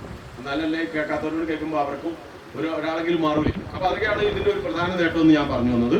പിന്നെ നമുക്ക് മറ്റൊരു പ്രധാനപ്പെട്ട കാര്യം എന്ന് വെച്ച് കഴിഞ്ഞാൽ, ഇപ്പൊ ഞാൻ പറഞ്ഞത് അറിവിലൂടെ മനുഷ്യന് പുരോഗതി ഉണ്ടാവുന്നല്ലേ പറഞ്ഞുകൊണ്ടിരിക്കുന്നത്, മാറ്റം വരുത്തുന്നതാണ്. അതാണ് അവിടെ നടക്കുന്നത്. അപ്പൊ അതാണ്. പിന്നെ ഇതൊക്കെ ഉണ്ടാവണമെങ്കിൽ നമ്മുടെ കുടുംബം അതനുസരിച്ച് മാറണ്ടേ? ഇതെല്ലാം നടക്കണേ വീട്ടിലെ അന്തരീക്ഷമൊക്കെ നന്നാവണ്ടേ? വേണ്ടേ? വീട്ടിൽ വഴക്കുണ്ടാക്കുന്ന എത്ര പേരുണ്ടാവും? എഴുന്നേറ്റൊന്ന് ആരൊക്കെയാ? ഒന്ന് ഞാൻ, പിന്നെ ആരാണ്? നിങ്ങൾക്ക് ഉണ്ടാവില്ല. ബാബു വഴക്കുണ്ടാക്കുന്നുണ്ടോ? അത്യാവശ്യത്തിന് സിത്താർ വന്നിട്ടില്ലല്ലോ ഇവിടെ ചോദിച്ചോക്കാരും. ഇന്ന് ഡ്യൂട്ടി ഉണ്ടോ? ഉണ്ടോ? അപ്പൊ നമ്മൾ അത്യാവശ്യം വഴക്കുണ്ടാക്കും, പക്ഷെ അത് അതിന് കിടക്കരുത്. അപ്പൊ എന്താ വേണം? വീട്ടിലെ അന്തരീക്ഷം നന്നാവണ്ടേ? ഒരു മിണ്ടുന്നില്ല വേണം. അപ്പോഴേ ശരിയാവുന്നുള്ളൂ കേട്ടോ. തുള്ളിലോളം ഞാൻ പഠിപ്പിച്ചോണ്ട് കാര്യം ഉണ്ടാവില്ല. ഓക്കെ, അത് ഞാൻ പറയാം. എന്തൊക്കെയാണെന്നറിയാം ഒരു പ്രശ്നങ്ങൾ അത് പരിഹരിക്കാൻ. ഒന്ന്, ഒരു ചെറുക്കൻ ചെക്കൻ എന്ന് പറഞ്ഞാൽ അങ്ങനെയല്ലേ അവിടെ പറയാം. ഈ ചെക്കൻ എന്ത് ചെയ്തു, അത്യാവശ്യം സാമ്പത്തിക ശേഷിയുള്ള വീട്ടിൽ ചെറുപ്പക്കാരൻ ഒരു പെൺകുട്ടിയെ കല്യാണം കഴിച്ചു. സ്നേഹിച്ചിട്ട് കേട്ടോ, സ്നേഹിച്ച് കല്യാണം കഴിച്ചു. അപ്പൊ പെൺകുട്ടി മോശം ഉണ്ടായിട്ടൊന്നും അല്ല, അത്യാവശ്യം അവർക്കും കുഴപ്പമൊന്നുമില്ല. പക്ഷെ ഈ ചെക്കന്റെ അമ്മയ്ക്ക് അത് അത്ര ഇഷ്ടപ്പെട്ടില്ല. അതുകൊണ്ട് എന്താ ചെയ്യുന്ന മനസ്സിലായി, ഇത് കേട്ടോളി. അപ്പൊ എല്ലാ ദിവസവും കല്യാണം കഴിഞ്ഞ ഒരാഴ്ച കഴിഞ്ഞപ്പോ എല്ലാ ദിവസവും രാവിലെ ഈ പുതിയ പെണ്ണ് എഴുന്നേറ്റ് വരുമ്പോ അമ്മായിയമ്മ കുത്തിരുന്നിട്ട് എന്റെ മോന്റെ ഒരു ഒറ്റ നിർബന്ധം കൊണ്ട് നടന്ന കല്യാണം ഇവിടെ കേക്കല്. എല്ലാ ദിവസവും തന്നെ ഓന്റെ ഒരു വാശി കൊണ്ട് നടന്ന കല്യാണം. എന്തോ ഒരു നിർബന്ധം കൊണ്ടാണെന്നറിയാം കല്യാണം നടന്നത്. ഇത് തന്നെ പറയാണ്. അത് കേട്ട് കേട്ട് പെൺകുട്ടി മടുത്ത്. അങ്ങനെ വന്നപ്പോ എന്തെന്നറിയാമോ, ഒരാഴ്ച കേട്ട് കഴിഞ്ഞപ്പോ കെട്ടിയവനോട് ഈ അമ്മേന്റെ മകനോട് ഈ പെണ്ണ് ചോദിച്ചു, അതെന്താ അമ്മ എല്ലാ ദിവസവും ഞാൻ എഴുന്നേറ്റ് വരുമ്പോ ഇങ്ങനെ പറയുന്നത്, അതെന്താ അങ്ങനെ? ഉടനെ മകൻ അഥവാ ഇവളുടെ ഈ പെൺകുട്ടിയുടെ ഭർത്താവ്, അതെന്താ നിന്റെ അമ്മയല്ലേ പറഞ്ഞേ, നീ ഒരാഴ്ച ആയപ്പോ തന്നെ എന്റെ അമ്മേനെ കുറ്റം പറയാ? ഏത് ഒരാഴ്ചയായിട്ട് വന്നിട്ട് നിന്റെ അമ്മേനെ പഠിപ്പിക്കാ നീ? എങ്ങനെയുണ്ട്? കുഴപ്പമായോ? നേരെയായോ? ഒന്നും സംഭവിച്ചില്ല. 6 മാസം കൊണ്ട് പിരിഞ്ഞ്. ഇതെങ്ങനെ കൈകാര്യം ചെയ്യണം നിങ്ങൾ പറയും? നിങ്ങൾക്ക് അമ്മായിപ്പന്മാരല്ലേ? ആയോ ഇല്ലല്ലേ? എങ്ങനെ കൈകാര്യം ചെയ്യേണ്ടത് അമ്മായിപ്പന്മാര് പറയും. ഈ ചെക്കന് കല്യാണം കഴിക്കുന്നതിന് മുമ്പ് വരെ അമ്മ എന്താ പറഞ്ഞ അങ്ങോട്ട് അമ്മേനെ തിരുത്തുന്ന, അമ്മേനെ ചിത്തറിയുന്ന വഴക്ക് വരുന്ന ആളാണ്. ഇപ്പൊ എന്തായി? ഭയങ്കര അമ്മ സ്നേഹ. എന്ത് സംഭവിച്ചു? ഇതിന് പകരം എന്ത് ചെയ്യണമായിരുന്നു? നിങ്ങളാണ് എന്ത് പറയുന്നത്? ഇങ്ങനെ പറഞ്ഞാൽ നിങ്ങൾ എന്ത് പറയും? നിങ്ങളാണ് ആ മകന്റെ സ്ഥാനത്തെങ്കിൽ ഒന്നും പറയില്ലേ? അനുഭവിച്ചോടി എന്ന് പറയും. പിന്നെന്താ പറയാ? സാരല്ല, നമ്മുടെ അമ്മയല്ലേ, അത്ര പ്രായമൊക്കെ ആയതല്ലേ, അമ്മ പറയുന്നത് സാരാക്കണ്ട എന്നല്ലേ പറയേണ്ടത്. അതിന് പകരം നീ എന്റെ അമ്മയെ പഠിപ്പിക്കാന്ന് വെച്ചാൽ ആ കുട്ടിക്ക് സങ്കടാവൂലേ? അപ്പൊ എന്തായി? അത് പറഞ്ഞ് തെറ്റി വലുതായി, അവസാനം ഡൈവോഴ്സ് ആയി. മനസ്സിലായോ? അപ്പൊ വഴക്കുണ്ടാകാതിരിക്കാനുള്ള മരുന്ന് നിങ്ങൾക്ക് അറിയാം, നേരത്തെ പറഞ്ഞിട്ടുണ്ടാവും. അതുകൊണ്ട് ഇതിന് പറയണമെന്നില്ല. ജീരകവെള്ളം വായിൽ കൊണ്ട് മിണ്ടാതിരിക്കുന്നൊക്കെ പറഞ്ഞതല്ലേ പണ്ട്? ഓർമ്മയുണ്ടോ? ഓർമ്മയില്ല? അപ്പൊ അത് പറയുന്നില്ല. അപ്പൊ അതുപോലുള്ള ഈ പ്രശ്നങ്ങൾ ഉണ്ടാകുമ്പോൾ നമ്മൾ എന്ത് ചെയ്യണം? രണ്ടുപേരും ചേർന്ന് ഒരാളൊന്ന് പറഞ്ഞ് അടുത്തയാൾ 2 പറഞ്ഞ് 4 പറഞ്ഞ് 8 പറഞ്ഞ് അങ്ങനെയല്ലേ വലുതാവുന്നു. അപ്പൊ നമ്മൾ എന്ത് ചെയ്യണം? വീട്ടിൽ അത്ര അന്തരീക്ഷം ഉണ്ടാകുമ്പോൾ ഒരാൾ മിണ്ടാതിരുന്ന പോലെ അത് തോറ്റു കൊടുക്കലല്ലോ. അപ്പൊ പരമാവധി മിണ്ടാതെ അങ്ങോട്ടും ഇങ്ങോട്ടും ഏറ്റുമുട്ടലില്ലാതെയൊക്കെ നല്ല നിലയ്ക്ക് നല്ല കുടുംബാന്തരീക്ഷം നമ്മുടെ നാട്ടിൽ നമ്മുടെ കുടുംബങ്ങളിൽ ഉണ്ടായാലേ നല്ല നിലയ്ക്ക് പോകുന്നുള്ളൂ. ഞാൻ അതിനെ കുറിച്ച് വിശദീകരണം പറയുന്നില്ല, നേരത്തെ പറഞ്ഞിട്ടുള്ളതുകൊണ്ട്. അതാണ് ഒരു കാര്യം. പിന്നെ അതുപോലെ തന്നെ വേറെ പ്രധാനപ്പെട്ട കാര്യം എന്താ വെച്ച് കഴിഞ്ഞാൽ, നമ്മൾ നമ്മുടെ വീട്ടിൽ കുട്ടികൾക്ക് നല്ല മാതൃകകൾ പഠിപ്പിച്ചു കൊടുക്കണം. കുട്ടികൾ അങ്ങനെ ചെയ്യുന്നു ഇങ്ങനെ ചെയ്യുന്നു, നാട്ടുകാരെല്ലാം ഇങ്ങനെ മോശമായി പോകുന്നു പറഞ്ഞാൽ നാട്ടുകാർ മോശമാകാനുള്ള ഉത്തരവാദിത്വം പ്രധാനമായിട്ട് മാതാപിതാക്കൾക്കാണ്, നമുക്കല്ല കേട്ടോ. നമ്മുടെ നാട്ടിൽ നിങ്ങളുടെ കൂട്ടത്തിലുള്ള ഏതെങ്കിലും ഒരു കുട്ടി എന്തെങ്കിലും ഒരു കുഴപ്പം കാണിച്ചതോ അബദ്ധം കാണിച്ചിട്ടോ അല്ലെ ഏതെങ്കിലും തരത്തിലൊരു മോശപ്പെട്ട ഒരു വിഷയത്തിൽ, ഞാൻ പത്രത്തിൻ്റെയും കൂടി ആളായതുകൊണ്ട് ഞാൻ കൃത്യമായിട്ട് എനിക്കറിയാം, ഈ നാട്ടിലുള്ള ഈ നമ്മുടെ അസോസിയേഷനിൽ പെട്ട അല്ലെങ്കിൽ ട്രസ്റ്റിൽപ്പെട്ട കുടുംബത്തിലൊന്നും ഒരു കുട്ടിയും ഒരു കൊള്ളാത്തൊരു പണിക്ക് എവിടെയും പോയി ഒരു പ്രശ്നം ഉണ്ടാക്കിയതായി ഇന്ന് വരെ ഉണ്ടായിട്ടില്ല. അത് നാടിന്റെ ഒരു വലിയ പുണ്യമാണ്. അതിനൊക്കെ ഒരു പ്രധാനപ്പെട്ട ഘടകം. അത് നാട്ടിലൊക്കെ ഇഷ്ടംപോലെ കുഴപ്പങ്ങളുണ്ട് അല്ലേ? കാശ്മീർ പൊതുവെ കുറവാ, പുറത്തേക്കൊക്കെ പോയ ധാരാളമായിട്ടുണ്ട്. തെക്കുറ്റി ഭാഗത്ത് ചെന്നാൽ ഈ പറഞ്ഞതുപോലെ കഴിഞ്ഞ ദിവസം കിട്ടിയ വിഷയം, അവിടെ കുറെ പേര് മയക്കുമരുന്നിന്റെ ആളുകൾ ഉണ്ടെന്നാണ്. പഞ്ചായത്ത് മെമ്പറൊക്കെ നേതൃത്വത്തിൽ അവരെയൊക്കെ പിടിക്കാൻ വേണ്ടി ജാഥയൊക്കെ നടത്തുന്നുണ്ട്. നമുക്ക് അതിന്റെ ആവശ്യമൊന്നും ഇല്ലാത്ത നല്ല നാടായിരുന്നു. പിന്നെ ഇത് അന്യ സംസ്ഥാന തൊഴിലാളി വന്നിട്ട് കുഴപ്പമുണ്ടാക്കിയത് നമ്മുടെ കുറ്റല്ല, പോലീസ് നോക്കട്ടെ. അപ്പൊ ഏതായാലും നിങ്ങളെന്താ അല്ലല്ലോ. അപ്പൊ ഏതായിരുന്നു ഇങ്ങനെ. അപ്പൊ നമ്മൾ മക്കൾ നന്നാവണമെങ്കിൽ എനിക്ക് തോന്നുന്നത് ഈ മക്കള് ദുശീലങ്ങൾ മോശക്കാരായി പോകുന്നത് പ്രധാനമായിട്ടും നമ്മളുടെ വീടുകളിൽ നിന്ന്, നമ്മുടെ എന്ന് പറഞ്ഞാൽ മൊത്തത്തിൽ പറയുന്നതാണ്, ഒക്കെ ചില ഉദാഹരണങ്ങളിലൂടെയൊക്കെ അങ്ങനെ ആയി പോകുന്നതെന്ന് എനിക്ക് തോന്നുന്നത്. ശരിയാണോ? ചില കുഴപ്പമൊക്കെ മക്കളെ പഠിപ്പിക്കുന്നത് നമ്മൾ അറിയാണ്ട്. ഞാനൊരു ഉദാഹരണം പറയാം. നമ്മുടെ 2 വയസ്സായ കുട്ടി ഓടി നടക്കുന്നതിനിടയിൽ ടീപ്പോയിലിരുന്ന് ഗ്ലാസ് തട്ടിയിട്ട് പൊട്ടിച്ചു. എന്ത് ചെയ്യും? ഗ്ലാസ് വീണ് പൊട്ടി, കുട്ടി പേടിച്ച് കരയാൻ തുടങ്ങി.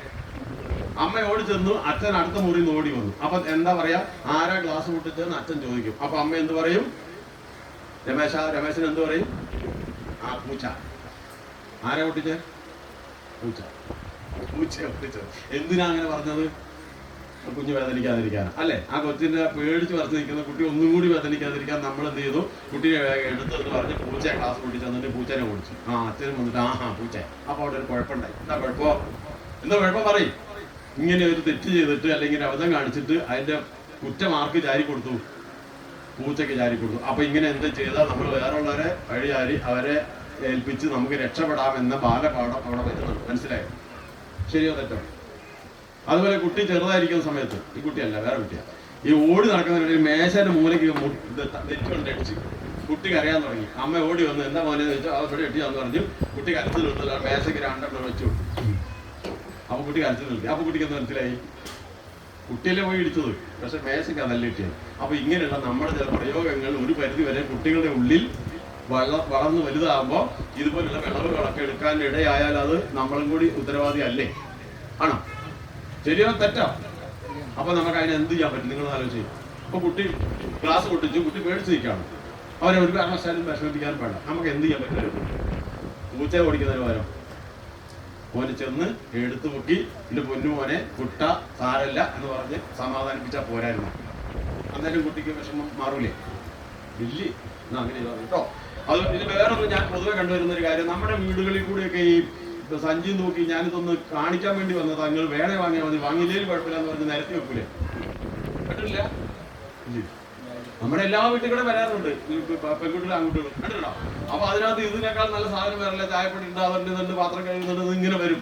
അപ്പൊ നമുക്കൊരു കാര്യം അറിയാം, നമ്മുടെ കടയിൽ 100 രൂപ കിട്ടുന്ന സാധനം 300 രൂപ ഇവിടെ തരുന്നത്, പിന്നെ അത് ഉപയോഗിക്കാൻ കൊള്ളത്തില്ല. അപ്പൊ അടുത്ത ദിവസം എന്റെ വീട്ടിൽ സാധനം വാങ്ങിച്ചിട്ടുണ്ട്, ഓട്ടുകളൊക്കെ തേച്ചാൽ സ്വർണം പോലെ ഇരിക്കുന്നതാണ്. ഞാൻ വീട്ടിലായിരുന്നു, വാങ്ങി. വീട്ടിലുണ്ടെങ്കിൽ ഞാൻ വാങ്ങാൻ സമ്മതിക്കില്ല, ബാബുവേ സത്യം. വാങ്ങി വെച്ചിട്ടുണ്ട്, വിളക്ക് തേച്ചു, വിളക്ക് നേരത്തേക്കാളും കറുത്തു. അപ്പൊ നമ്മൾ എന്ത് പറഞ്ഞിട്ട് പോരും? ഇങ്ങനത്തെ സാധനം ഒന്നും വാങ്ങരുത്. പിന്നെ അതിനകത്ത് വേറെ ദോഷം കൂടി ഉണ്ട്. വരുന്നത് ആരാ നമുക്കറിയോ? നമ്മുടെ വീടുകളിലൂടെ വരുന്ന ആരാന്ന് നിങ്ങൾക്കറിയില്ല. അത് കാരണം എന്താ? വന്ന് കണ്ടുവച്ചിട്ട് നാളെ ചിലപ്പോ മോഷണം നടത്തുന്നത് അങ്ങനെയായിരിക്കും. ഇതെല്ലാം അറിഞ്ഞിട്ട് നമ്മൾ എന്ത് പറയും? കർശനമായി പെണ്ണുങ്ങൾ പറയും, നീ ഒരു കാരണവശാലും ഇങ്ങനെ വരുന്ന അപരിചിതരോട് സാധനം വാങ്ങരുത്, ഞാൻ വാങ്ങിത്തരാം, അല്ലെ നീ കടയിൽ പോയി വാങ്ങുന്നത് പറഞ്ഞിട്ടുണ്ടാവില്ലേ? പക്ഷേ ചില ആളുകൾക്ക് ഇങ്ങനെയുള്ളവരെ കാണുമ്പോൾ അറിയാണ്ട് ഉള്ളിൽ നിന്നൊരു പ്രേരണ, ഒന്ന് വാങ്ങണം, നല്ല സാധനമല്ലേ, തന്നെ 500 രൂപയുടെ സാധനം 250 ചേച്ചിക്ക് തരുന്നത്, അപ്പൊ വാങ്ങുക. നിങ്ങൾ വാങ്ങുമെന്ന് എനിക്കറിയില്ല. ഇങ്ങനെ വാങ്ങുന്ന ആൾക്കാർ നമ്മുടെ നാട്ടിലൊക്കെ ഉണ്ട്, എന്റെ വീട്ടിലുണ്ട്. അപ്പൊ എന്ത് ചെയ്യുന്നറിയോ? പലരും ചെയ്യുന്നത് വെച്ചാൽ നമ്മൾ വിലക്കിയതല്ലേ. അപ്പൊ ഈ സാധനം വാങ്ങും, അവിടെ മക്കൾ, ഇതുപോലെ പ്രായമുള്ള മക്കളുണ്ട്, അവർ പറയും, അച്ഛൻ പറഞ്ഞിട്ടില്ലേ വാങ്ങരുതെന്ന്. മോൻ പറഞ്ഞു കൊടുക്കരുത് കേട്ടോ. ഞാൻ പറഞ്ഞു കൊടുക്കും, മോൻ ഞാൻ 10 രൂപ തരാം. ഞാൻ എന്ത് ചെയ്യാം? 10 രൂപ തരാം. ഇത് പോയി മുട്ടായി വെച്ചു. ഇങ്ങനെ സംഭവിക്കാറുണ്ടോ? ഇല്ലയോ? ഇഷ്ടം പോലെ സംഭവിക്കുന്നു. അപ്പൊ എന്ത് ചെയ്യും? കുട്ടിക്ക് പൈസ കൊടുത്തിട്ട് സാധനം വാങ്ങി ഒളിച്ചു വെച്ച് അങ്ങനെ. അപ്പൊ പിന്നെ കുറച്ച് കഴിയുമ്പോൾ ഇത് ആവർത്തിക്കും. പിന്നെ എന്ത് ചെയ്തു? കുട്ടിക്ക് പിന്നെ പിടിയാൻ നേരത്ത് അമ്മേ ഒരു 10 രൂപ. എന്താ ഇപ്പൊ 10 രൂപ ഇല്ല അമ്മ, ഞാൻ അന്ന് വാങ്ങിച്ചാൽ അച്ഛൻ പറയാം കൊടുക്കും. ഇങ്ങനെ പോയി എനിക്ക് വളരെ അടുത്ത് പരിചയമുള്ള ഒരു വീട്ടില് ഉണ്ടായ അനുഭവം കൂടി പറയാം. അത് വർഷങ്ങൾക്ക് മുമ്പാണ്. അച്ഛൻ അത്യാവശ്യം പൊതുപ്രവർത്തനം ഉണ്ട്, ലേശം കഴിക്കുമ്പോൾ ഞാൻ വീട്ടുകാരികൾ നോട്ടത്തിൽ കുറച്ച് പുറമായിരിക്കും. അപ്പൊ ഏതായിരുന്നു ഭാര്യ എന്ത് ചെയ്യുന്നറിയാമോ? വീട്ടിൽ ഈ കൊടംപുളി അറിയോ? കൊടംപുളി അറിയാം. അത് ഉണങ്ങിയത്, അടയ്ക്ക, ഇതുപോലെ സാധനങ്ങളൊക്കെ സ്റ്റോക്ക് ഉണ്ട്. ഇത് പണ്ട് ചാക്കുമായി വീട് കയറി വന്ന് വാങ്ങുന്ന കാലം നിങ്ങൾക്ക് ഓർമ്മയുണ്ടോ? കച്ചവടക്കാർ വരുന്നത് അങ്ങനെ കാലം ഉണ്ടായിരുന്നു. ആ സമയത്ത് വീട്ടിൽ അച്ഛൻ അറിയാതെ ഈ സാധനം കുറെ എടുത്ത് അമ്മ അവർക്ക് കൊടുക്കും. അപ്പൊ 500 കിട്ടേണ്ടടുത്ത് 200 കിട്ടത്തുള്ളൂ. അത് വേറെ കാര്യം, അച്ഛൻ അറിയാൻ തരുന്നത് അവർക്കറിയാം. അപ്പൊ അവിടെ മൂത്തൊരു മകനുണ്ട്, എനിക്ക് ചെറിയൊരു ബന്ധമുള്ളത് കൂടിയാ. ഈ മകൻ ഇത് കണ്ടു നിൽക്കും. അപ്പൊ അച്ഛൻ വരുമ്പോ ഞാൻ പറഞ്ഞു കൊടുക്കും. അപ്പൊ എന്ത് ചെയ്തു? ആ 200 കിട്ടിയ 50 മകന് അവൻ കുറച്ച് വലുതായി. അവൻ പിന്നീട് നേരത്തെ പറഞ്ഞാൽ മധ്യ തിരുവിതാംകൂർ പോകാൻ തുടങ്ങി. അതങ്ങ് വളർന്നു. അപ്പൊ ഈ കിട്ടുന്നത് പോരാഞ്ഞിട്ട് പിന്നെ അവസാനം അവനും എടുക്കാൻ തുടങ്ങി. അവനും റബ്ബർ ഷീറ്റ്, അടയ്ക്കയും പൊടിയൊക്കെ അവനും കൊണ്ടുവയ്ക്കാൻ തുടങ്ങി. ചുരുക്കം പറഞ്ഞാൽ ഞാൻ നാട്ടിലെ ഏറ്റവും വലിയ മദ്യപാനിയായി മാറി. ആ കുടുംബത്തിന് തന്നെ വലിയ പ്രശ്നമായി മാറി. ഒരു 56-ാമത്തെ വയസ്സിൽ ക്യാൻസർ രോഗം മരിക്കുകയും ചെയ്തു. അതിനുശേഷം അയാൾ ഭാര്യ മക്കളൊക്കെ രക്ഷപ്പെട്ടത്. എനിക്ക് ബന്ധമുള്ളൊരു സംഭവം. അപ്പൊ ഇത് എങ്ങനെയാണ് സംഭവിച്ചത്? ആ വീട്ടമ്മ ഇങ്ങനെ ഒരു ശീലം ഉണ്ടാക്കി കൊടുത്തതല്ലേ. അപ്പൊ ഇതുപോലുള്ള കുഴപ്പങ്ങൾ നമ്മളല്ല ആരെങ്കിലും കാണിക്കുന്നുണ്ടെങ്കിൽ മക്കൾ ചിലപ്പോൾ എന്തായി മാറും? അത്തരത്തിലുള്ള ദുശീലങ്ങളും ചിലപ്പോൾ വഴി വിട്ടുപോകാനും വഴി തെറ്റിപ്പോകാനും സാധ്യതയുണ്ട്. അപ്പൊ അത്തരത്തിലുള്ള ഒരു അബദ്ധവും പറ്റാതിരിക്കാൻ നമ്മുടെ നാട്ടുകാരോട് നമുക്ക് പറഞ്ഞു കൊടുക്കാം. ഓക്കെ അല്ലേ? നിങ്ങളോട് പറയണല്ലോ, നിങ്ങൾ അങ്ങനെയല്ലോ. അപ്പൊ അതാണ് ഒരു പ്രധാനപ്പെട്ട ഒരു കാര്യം പറയാനുള്ളത്. പിന്നെ നമ്മൾ പ്രധാനമായിട്ടുള്ളത് മക്കൾക്ക് സ്നേഹം നൽകുന്ന കാര്യം ഞാൻ പറഞ്ഞല്ലോ. അങ്ങനെ നൽകിയാൽ നമ്മൾ അവരെ ഉപേക്ഷിക്കത്തില്ല എന്ന് പറഞ്ഞു. അതാണ്. നിങ്ങൾ കേട്ടിട്ടുണ്ടോ? ഒരു കല്യാണിക്കുട്ടിയാണ് എന്റെ ഹീറോ എന്ന് പറഞ്ഞിട്ട് ഒരു സംഭവം നിങ്ങൾ ആരും വായിച്ചിട്ടുണ്ടോ? അത് വായിച്ചില്ല? എന്നാൽ കല്യാണിക്കുട്ടിയെ പരിചയപ്പെടുത്താം. ഒരു 10ാം ക്ലാസ്സിൽ പഠിപ്പിക്കുന്ന ടീച്ചർ കുട്ടികളോട് നിങ്ങൾക്ക് ഇഷ്ടമുള്ള, നിങ്ങളെ സ്വാധീനിച്ച ഒരാളെ കുറിച്ച് ഒരു പുറത്തിൽ എഴുതി കൊടുക്കാൻ പറഞ്ഞു. പുറത്തെന്ന് പറഞ്ഞാൽ പേപ്പറിന്റെ പുറത്ത്. കേട്ടായിട്ടുണ്ടോ? അത് എഴുതി കൊടുക്കാൻ പറഞ്ഞു. അപ്പൊ എഴുതി കൊടുക്കാൻ പറഞ്ഞു കഴിഞ്ഞപ്പോ എല്ലാവരും എഴുതിയിട്ടോ? എഴുതിക്കോട്ടെ. ഒന്ന് ആരെ കുറിച്ച് എഴുതിയ? മോഹൻലാലിനെ കുറിച്ച്, പിന്നെ മമ്മൂട്ടി, പിന്നെ APJ അബ്ദുൽ കലാം, പിന്നെ ശ്രീനാരായണ ഗുരു, വിവേകാനന്ദ സ്വാമി, മദർ തെരേസ, ഇങ്ങനെ പലരെ കുറിച്ച് എഴുതി. അങ്ങനെ എഴുതിയ പേപ്പറെല്ലാം വാങ്ങിയിട്ട് എഴുതിച്ച ടീച്ചർ കൊണ്ടുപോയിട്ട് സ്റ്റാഫ് റൂമിൽ ഇരുന്ന് പേപ്പർ നോക്കിക്കോട്ടെ. ഇവിടെ ശ്രദ്ധിക്കുന്നുണ്ടോ? പേപ്പർ നോക്കാണ്. അങ്ങനെ നോക്കുമ്പോ APJ അബ്ദുൽ കലാം അവനെ സ്വാധീനിച്ച ആളാണ്. അത് കൊള്ളാം. അതുപോലെ ഓരോന്നും വായിച്ച് കുറച്ച് കഴിഞ്ഞിട്ട് ഒരു പേപ്പർ എടുത്തപ്പോൾ നരേന്ദ്രൻ എന്ന് പറയുന്ന കുട്ടി, ബാബു വായിച്ചിട്ടുണ്ടാവുന്നത്, നരേന്ദ്രൻ എന്ന് പറയുന്ന കുട്ടി എഴുതിയിരിക്കുന്നത് എന്റെ അമ്മ കല്യാണിക്കുട്ടിയാണ് എന്റെ hero. My mother Kalyanikutty is my hero. എന്റെ അമ്മയാണ് എന്റെ ഹീറോ. അപ്പൊ ടീച്ചർ ഈ പേപ്പർ എടുത്തിട്ട്, പേപ്പർ ഇവിടെ ഉണ്ട്, ഇത് കണ്ട ടീച്ചറെ, നമ്മുടെ നരേന്ദ്രൻ കണ്ടോ, ഓന്റെ അമ്മ കല്യാണിക്കുട്ടിയാ പോലും ഹീറോ. ഒരു പുജ്ഞ കേട്ടല്ലേ രമേശ? അപ്പൊ ഉച്ചത്തിൽ എന്താ നോക്കിയേ, എന്താ കാര്യം? ഇവർക്ക് പുച്ഛം തോന്നാൻ ഒരു കാരണമുണ്ട്. കാരണം എന്ന് വെച്ച് കഴിഞ്ഞാൽ നമ്മൾ ഈ പറഞ്ഞ കല്യാണിക്കുട്ടിക്ക്, ഇത് നരേന്ദ്രൻ രണ്ടാമത്തെ മകനാ, മൂത്തൊരു മകനുണ്ട്, ഇളയ മൂന്നാമത്തെ പെൺകുട്ടിയുണ്ട്. ഇത് വളരെ പാവപ്പെട്ട കുടുംബമാണ്, കുറെ മുന്നേ. അപ്പൊ ഇത്രയും പാവപ്പെട്ട കുടുംബത്തിന്റെ വീടിന്റെ മേലുള്ള ഓലയൊക്കെ ദ്രവിച്ചു പോയിട്ട് ആകാശം കാണാം. ഇവര് വീടുകളിൽ പണിയെടുത്തിട്ട്, എന്നും പണിയില്ല, എന്തെങ്കിലും വീട്ടുപണി എടുത്തിട്ട് കിട്ടുന്നത് കൊണ്ട് എപ്പോഴെങ്കിലും ഭക്ഷണം കഴിക്കുന്ന അത്രയ്ക്ക് പട്ടിണിയുള്ള കുടുംബത്തിലെ കല്യാണിക്കുട്ടി അവന്റെ അമ്മയാണ് ഹീറോ എന്ന് പറഞ്ഞാൽ ടീച്ചർക്ക് കുറ്റം വരാമല്ലോ. പക്ഷേ അതിനുശേഷം ടീച്ചർ പേപ്പർ വായിക്കുന്നത് ശ്രദ്ധിച്ച് കണ്ടോളി. ഇതാ ഇവിടെ നോക്ക്, വായിക്കട്ടെ. നരേന്ദ്രൻ എഴുതി, നിങ്ങൾ വായിച്ച് കേൾക്കുന്നോ? എന്റെ അമ്മയെക്കാളും നല്ല ഒരു പാട്ടുകാരിയെ എന്റെ ജീവിതത്തിൽ ഞാൻ കണ്ടിട്ടില്ല. എന്റെ അനിയത്തിക്കുട്ടി വിശന്നു വലഞ്ഞു വാ വിട്ട് കരയുമ്പോ അവളെ എടുത്തുകൊണ്ടുപോയി തുണിത്തൊട്ടിലിൽ കിടത്തി താരാട്ട് പാട്ട് പാടി ആശ്വസിച്ചു വെച്ച് ഉറക്കുന്ന എന്റെ അമ്മയെക്കാളും നല്ലൊരു പാട്ടുകാരിയെ ഞാൻ എന്റെ ജീവിതത്തിൽ കണ്ടിട്ടില്ല. എന്റെ അമ്മയെക്കാളും നല്ലൊരു ശില്പിയെ ഞാൻ കണ്ടിട്ടില്ല. എന്റെ അമ്മയെക്കാളും നല്ലൊരു ശില്പിയെ ഞാൻ എന്റെ ജീവിതത്തിൽ കണ്ടിട്ടില്ല. വിവിധ വീടുകളിൽ പോയി പണിയെടുത്തിട്ട് കിട്ടുന്ന പച്ചയരി വീട്ടിൽ കൊണ്ടുവന്ന് അത് വെള്ളത്തിലിട്ട് കുതിർത്ത് ഇടിച്ചു പൊടിച്ച് സ്റ്റീൽ പ്ലേറ്റ് കമഴ്ത്തി വെച്ചിട്ട് ഗ്ലാസ് കൊണ്ട് വിവിധ ആകൃതിയിൽ പലഹാരങ്ങൾ ഉണ്ടാക്കി തരുന്ന എന്റെ അമ്മയെക്കാളും നല്ലൊരു ശില്പിയെ ഞാൻ കണ്ടിട്ടില്ല. ഞങ്ങൾ വിശന്ന് കിടക്കുമ്പോ ഭക്ഷണം തരാൻ നിവൃത്തിയില്ലാത്തത് കൊണ്ട് അടുത്ത് കിടത്തി ഞങ്ങൾക്ക് വിവിധ തരത്തിലുള്ള നല്ല നല്ല കഥകൾ പറഞ്ഞു തരുന്ന എന്റെ അമ്മയെക്കാളും നല്ലൊരു കഥാകാരിയെ ഞാൻ എന്റെ ജീവിതത്തിൽ കണ്ടിട്ടില്ല. ഞങ്ങൾ വിശന്ന് വലയുമ്പോ, ഞങ്ങളെ കിടത്തി ഉറക്കാൻ ശ്രമിക്കുമ്പോ, ഭക്ഷണമില്ലാതെ ഞങ്ങൾ വിശന്ന് അങ്ങോട്ടും ഇങ്ങോട്ടും തിരിഞ്ഞും മറിഞ്ഞും വേദനിക്കുമ്പോ ഞങ്ങളുടെ വേദന കണ്ടിട്ട് കണ്ണു നനയുന്ന അമ്മ ആകാശത്തിന്റെ മുകളിലേക്ക് വീടിന്റെ ഉള്ളിലൂടെ നോക്കിക്കൊണ്ട് കണ്ണു നിറഞ്ഞു വരുന്ന അമ്മ ഞങ്ങൾ കാണാതെ, ആ കണ്ണുനീർ ഞങ്ങൾ കാണാതെ അഭിനയിക്കുന്ന എന്റെ അമ്മയെക്കാളും നല്ലൊരു അഭിനേത്രിയെ എന്റെ ജീവിതത്തിൽ ഞാൻ കണ്ടിട്ടില്ല എന്നാണ്. ഇത്രയും ആയപ്പോഴേക്കും ടീച്ചറുടെ പുച്ഛം മാറി സങ്കടായി, കണ്ണുനീര് വീഴാൻ തുടങ്ങി, ആ പേപ്പർ നനയാൻ തുടങ്ങി. എന്നിട്ട് വീണ്ടും ആ കുട്ടി എഴുതി, ഞാൻ 4ാം ക്ലാസ്സിൽ പഠിക്കുമ്പോഴാണ് എന്റെ അച്ഛൻ മരിച്ചത്. എനിക്ക് ഓർമ്മയുണ്ട്, അച്ഛൻ ദൂര സ്ഥലങ്ങളിൽ പണിക്ക് പോയിട്ട് വീട്ടിൽ വന്ന് ഭക്ഷണം കഴിച്ച് കുളിച്ച ശേഷം പിന്നെയും അയലത്തെ പറമ്പിൽ മലമൂല കൂട്ടിയിട്ടിരിക്കുന്ന നാളികേരം പാരയിൽ പൊളിച്ചു കൂട്ടുന്ന എന്റെ അച്ഛനെക്കാളും ഒരു കായികാഭ്യാസിയെ ഞാൻ കണ്ടിട്ടില്ല. ഇനി എനിക്കൊരു ജന്മമുണ്ടെങ്കിൽ എന്റെ അച്ഛനും അമ്മയ്ക്കും മകനായി ഈ വീട്ടിൽ തന്നെ എനിക്ക് പിറക്കണം. എന്റെ അനിയത്തിക്കുട്ടിക്ക്, എന്റെ ഏട്ടന് സഹോദരനായി എനിക്ക് എന്നെ ഈ വീട്ടിൽ തന്നെ പിറക്കണമെന്നതാണ് എന്റെ ആഗ്രഹം എന്ന് എഴുതി തീർത്ത പേപ്പർ വായിച്ചു തീരുമ്പോഴേക്കും ആ പേപ്പർ നനഞ്ഞു കുതിർന്നു. ടീച്ചറുടെ കണ്ണുകളിൽ നിന്ന് കണ്ണുനീർത്തുള്ളികൾ വീഴുകയാണ്. എന്നിട്ട് അവരുടെ ഇടം കൈയിരിക്കുന്നവരുടെ വയറിന്മേല അവര് പ്രാർത്ഥിച്ചു പോയി, അറിയാതെ, ഭഗവാനെ 15 വർഷമായി ഒരു കുഞ്ഞിക്കാല് കാണാൻ വേണ്ടി ഞാൻ കാത്തിരിക്കുകയാണ് പ്രാർത്ഥനയോടെ. ഈ നരേന്ദ്രനെ നീ എനിക്ക് മകനായി തന്നില്ലല്ലോ എന്ന് അമ്മ കരഞ്ഞു. ആ ടീച്ചർ മനസ്സിലായോ എന്താ സംഭവിച്ചത്? ഞാൻ പറഞ്ഞ വീട് ഓർമ്മയുണ്ടോ? ആകാശം കാണാവുന്ന ദ്രവിച്ചു പോയ വീട്, ഒരു തരത്തിലുള്ള സൗകര്യങ്ങളുമില്ല. അമ്മയാണ് മെലിഞ്ഞുണങ്ങിയത്. എന്നിട്ടും ആ കുഞ്ഞിന് ആ വീട് സ്വർഗമാണ്, അല്ലെ? ആ അച്ഛനും അമ്മയും അവന് ദൈവമാണ്, ശരിയാണോ? ആ വീട് അവന് സ്വർഗമാണ്. എങ്ങനെ ഉണ്ടായെന്ന് നിങ്ങൾ മനസ്സിലായോ? ഞാൻ നേരത്തെ ബാബുവിന്റെ കാര്യം പറഞ്ഞപ്പോൾ ഒരു വാക്ക് പറഞ്ഞിരുന്നു, അമ്മക്കോഴിയുടെ കഥ പറഞ്ഞ ഓർമ്മയുണ്ടോ? അതും പറഞ്ഞു. ആര് പറയും? എന്നെ കൊണ്ട് പറയണോ? അമ്മക്കോഴി എന്താ ചെയ്തോന്ന് ഞാൻ പറഞ്ഞേ? അതൊരു അമ്മക്കോഴി പറയും. ആ മിടുക്കൻ, ഈ കുട്ടി എങ്കിലും നന്നായാലോ. എന്താ പറഞ്ഞത്? ഓർക്കറിയാമല്ലോ, അവര് പറയില്ല. ചിറകിന്റെ ചോട്ടിൽ കൊണ്ടു നടന്ന് സ്നേഹം കൊടുത്ത് വളർത്തി. ആ അമ്മ എന്താ ചെയ്തത് ഞാൻ പറഞ്ഞ ഓർമ്മയുണ്ടോ? നല്ല കഥകൾ പറഞ്ഞു കൊടുക്കുമായിരുന്നോ? അത് അമ്മ സീരിയൽ കാണുമായിരുന്നോ? സീരിയൽ കണ്ട് കാണുമായിരിക്കും, പക്ഷെ കഥ പറഞ്ഞു കൊടുത്തോ? കഞ്ഞി കൊടുത്തില്ലെങ്കിൽ സ്നേഹം കൊടുത്തോ? കെട്ടിപ്പിടിച്ചോ? മുത്തം കൊടുത്തോ? മുത്തം. അപ്പൊ നേരത്തെ പറഞ്ഞതുപോലെ ആ സ്നേഹം കൊടുത്ത് കൂടെ നടന്ന് തലോടി വേണ്ട സമയത്ത് ഉമ്മയൊക്കെ കൊടുത്ത് നല്ല കഥയും പറഞ്ഞു കൊടുത്തപ്പം ആ മകൻ ആരായി തീർന്നു? നല്ല മോനായി മാറി. ശരിയാണോ? അപ്പൊ ഇതിൽ നിന്ന് നമുക്ക് എന്താ ചെയ്യാറുണ്ടോ? നമുക്കിതിൽ നിന്ന് എന്തെങ്കിലും ചെയ്യണ്ട നമ്മുടെ മക്കൾക്ക് വേണ്ടി? രമേശ ഒന്നുമില്ലേ? ഉണ്ട്. എന്ത് ചെയ്യാൻ പറ്റും? നിങ്ങൾക്ക് ഒഴിവുള്ളപ്പോൾ, വെറുതെ ഇരിക്കുമ്പോൾ അവരുടെ ഉള്ളിൽ നല്ലത് എന്തെങ്കിലും ഉണ്ടാക്കാൻ പറ്റിയ എന്തെങ്കിലും ഒരു കഥ പറഞ്ഞു കൊടുത്തൂടെ? പറഞ്ഞു കൊടുക്കാറുണ്ടോ? ഉറങ്ങാൻ കിടക്കുമ്പോൾ മക്കൾ കഥ പറയണമെന്ന് ആവശ്യപ്പെടാറുണ്ടോ? നിങ്ങൾ ചോദിക്കാറുണ്ടോ ഒരു കഥ പറഞ്ഞു തരാൻ അമ്മയോട്? അമ്മയോട് വന്നിട്ടുണ്ടോ? കേട്ടിട്ട് ഇതാണ് അമ്മ, ഇന്ന് ചോദിക്കണം കേട്ടോ, ഇന്ന് വേണ്ട, ഇന്ന് അഞ്ചമ്മയാണ്. പറഞ്ഞു കൊടുക്കോ? അപ്പൊ പറഞ്ഞു കൊടുക്കണേ എന്ത് വേണം? നമ്മൾ എന്തെങ്കിലും കഥ പഠിക്കണം, വേണ്ടേ? വായിക്കുമോ? ഇല്ലേ? എപ്പോഴെങ്കിലും ഒരു കഥയൊക്കെ പഠിച്ചിട്ട് നമ്മൾ സ്കൂളിൽ പഠിച്ചൊക്കെ ഉണ്ടാവില്ലേ? നല്ല മോറൽ സ്റ്റോറീസ് ഉണ്ടാവില്ലേ? പഠിച്ചില്ലേ? അന്ന് സ്കൂളിൽ നമ്മൾ പഠിക്കുമ്പോൾ എന്തെങ്കിലും ഉണ്ടാവില്ലേ? ആമയമ്മയിലെ കഥ, അങ്ങനെ എന്തില്ല.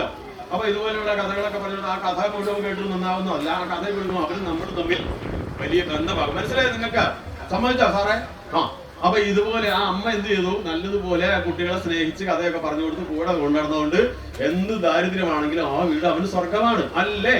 കണ്ടോ? ഇതിന് ഓപ്പോസിറ്റ് ആയിട്ടുള്ള സമയമില്ലാത്തതുകൊണ്ട് ഞാൻ അത് പറയുന്നില്ല. അങ്ങനെയാണ് നമ്മൾ അവരെ വളർത്തിയെടുക്കേണ്ടതെന്ന്. അങ്ങനെ വളർന്ന എന്തായാലും ഗുണം എന്ന് അറിയാമോ?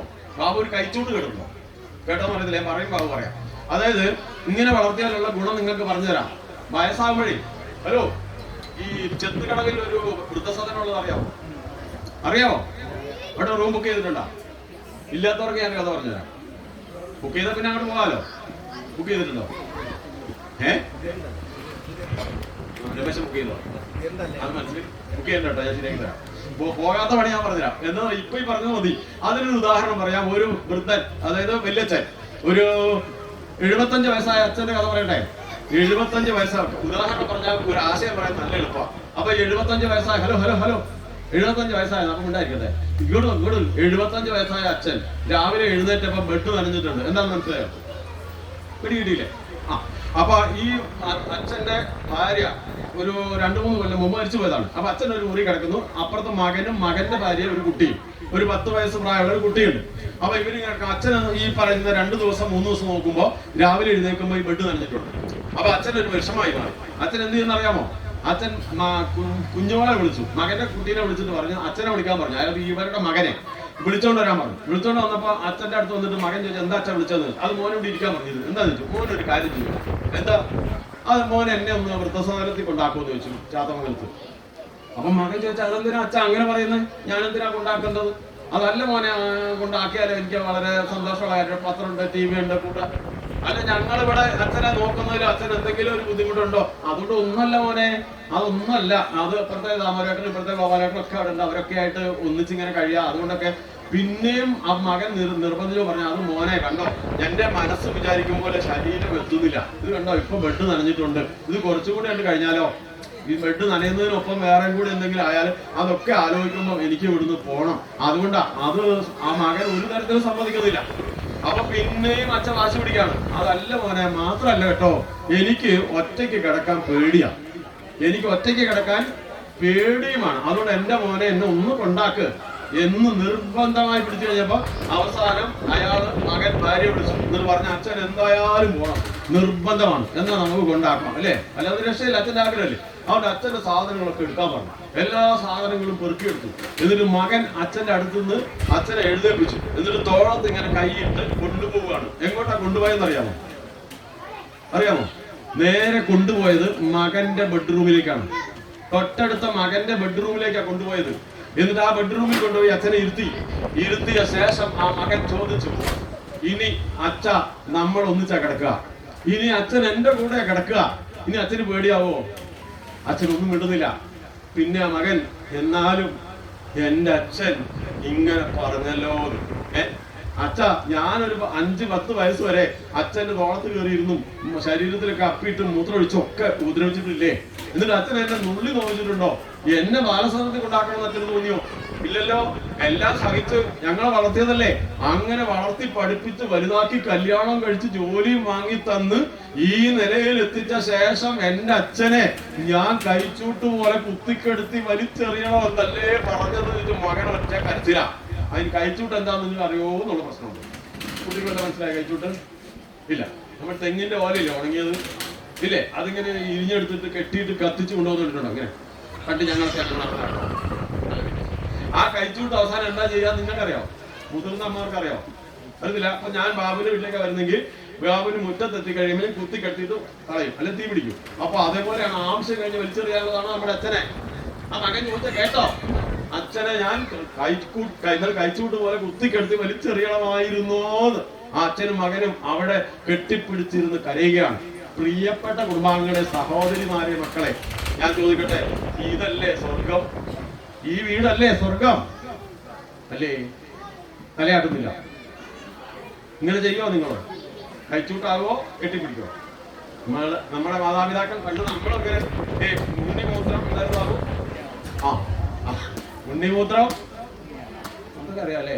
അപ്പോ നമുക്ക് 80-90 വയസ്സാവുന്ന ആളുകൾക്ക് ഇതേപോലത്തെ അവസ്ഥ ഉണ്ടാകുമ്പോൾ നമുക്ക് എങ്ങനെയാണ് അർപ്പുണ്ടാവുക? ജീവിതത്തിൽ ഉണ്ടാവില്ലല്ലോ. എനിക്കറിയാം, ആ സേവന രംഗത്ത് പ്രവർത്തിക്കുന്നവരായിരിക്കുന്നത്. ആ നന്മ നമുക്ക് വേണ്ടേ? അപ്പൊ ഈ പന്തലിന് കീഴെ ഇരുന്നിട്ട് നമ്മൾ തീരുമാനിക്കുകയാണ്, ഒരു കാരണവശാലും നമ്മുടെ മാതാപിതാക്കൾ എത്ര വയസ്സായാലും നമ്മള് അങ്ങേയറ്റം സ്നേഹത്തോടെ കൊണ്ടു നടക്കും. ഉറപ്പല്ലേ? അപ്പോൾ ഈ കൂട്ടായ്മയ്ക്ക് അർത്ഥമുണ്ട്. എന്താ അവസ്ഥ? സമയം ഇനി മുന്നോട്ട് പോണോ? വേണമെങ്കിൽ പറയാല്ലേ, ചുരുക്കാം. 10 മിനിറ്റ് കൂടെ അപ്പൊ നമുക്ക് ചുരുക്കാം അല്ലേ? സുഹൃത്തുക്കളെ, ഇനിയും പറയാൻ ഇഷ്ടം പോലെ ഉണ്ട്. നമുക്ക് ജീവിതത്തിൽ ഉപകാരപ്പെടുന്നത് എല്ലാം കൂടെ പറഞ്ഞു തീർത്താൽ എല്ലാം കൂടെ അനുസരിച്ച നാട് ആകെ കുഴപ്പവും ഇല്ലേ? മൊത്തം നന്നായി പോകും. അത് വേണ്ട അല്ലേ? എന്തുകൊണ്ടാണ് ചിരിക്കുന്നത്?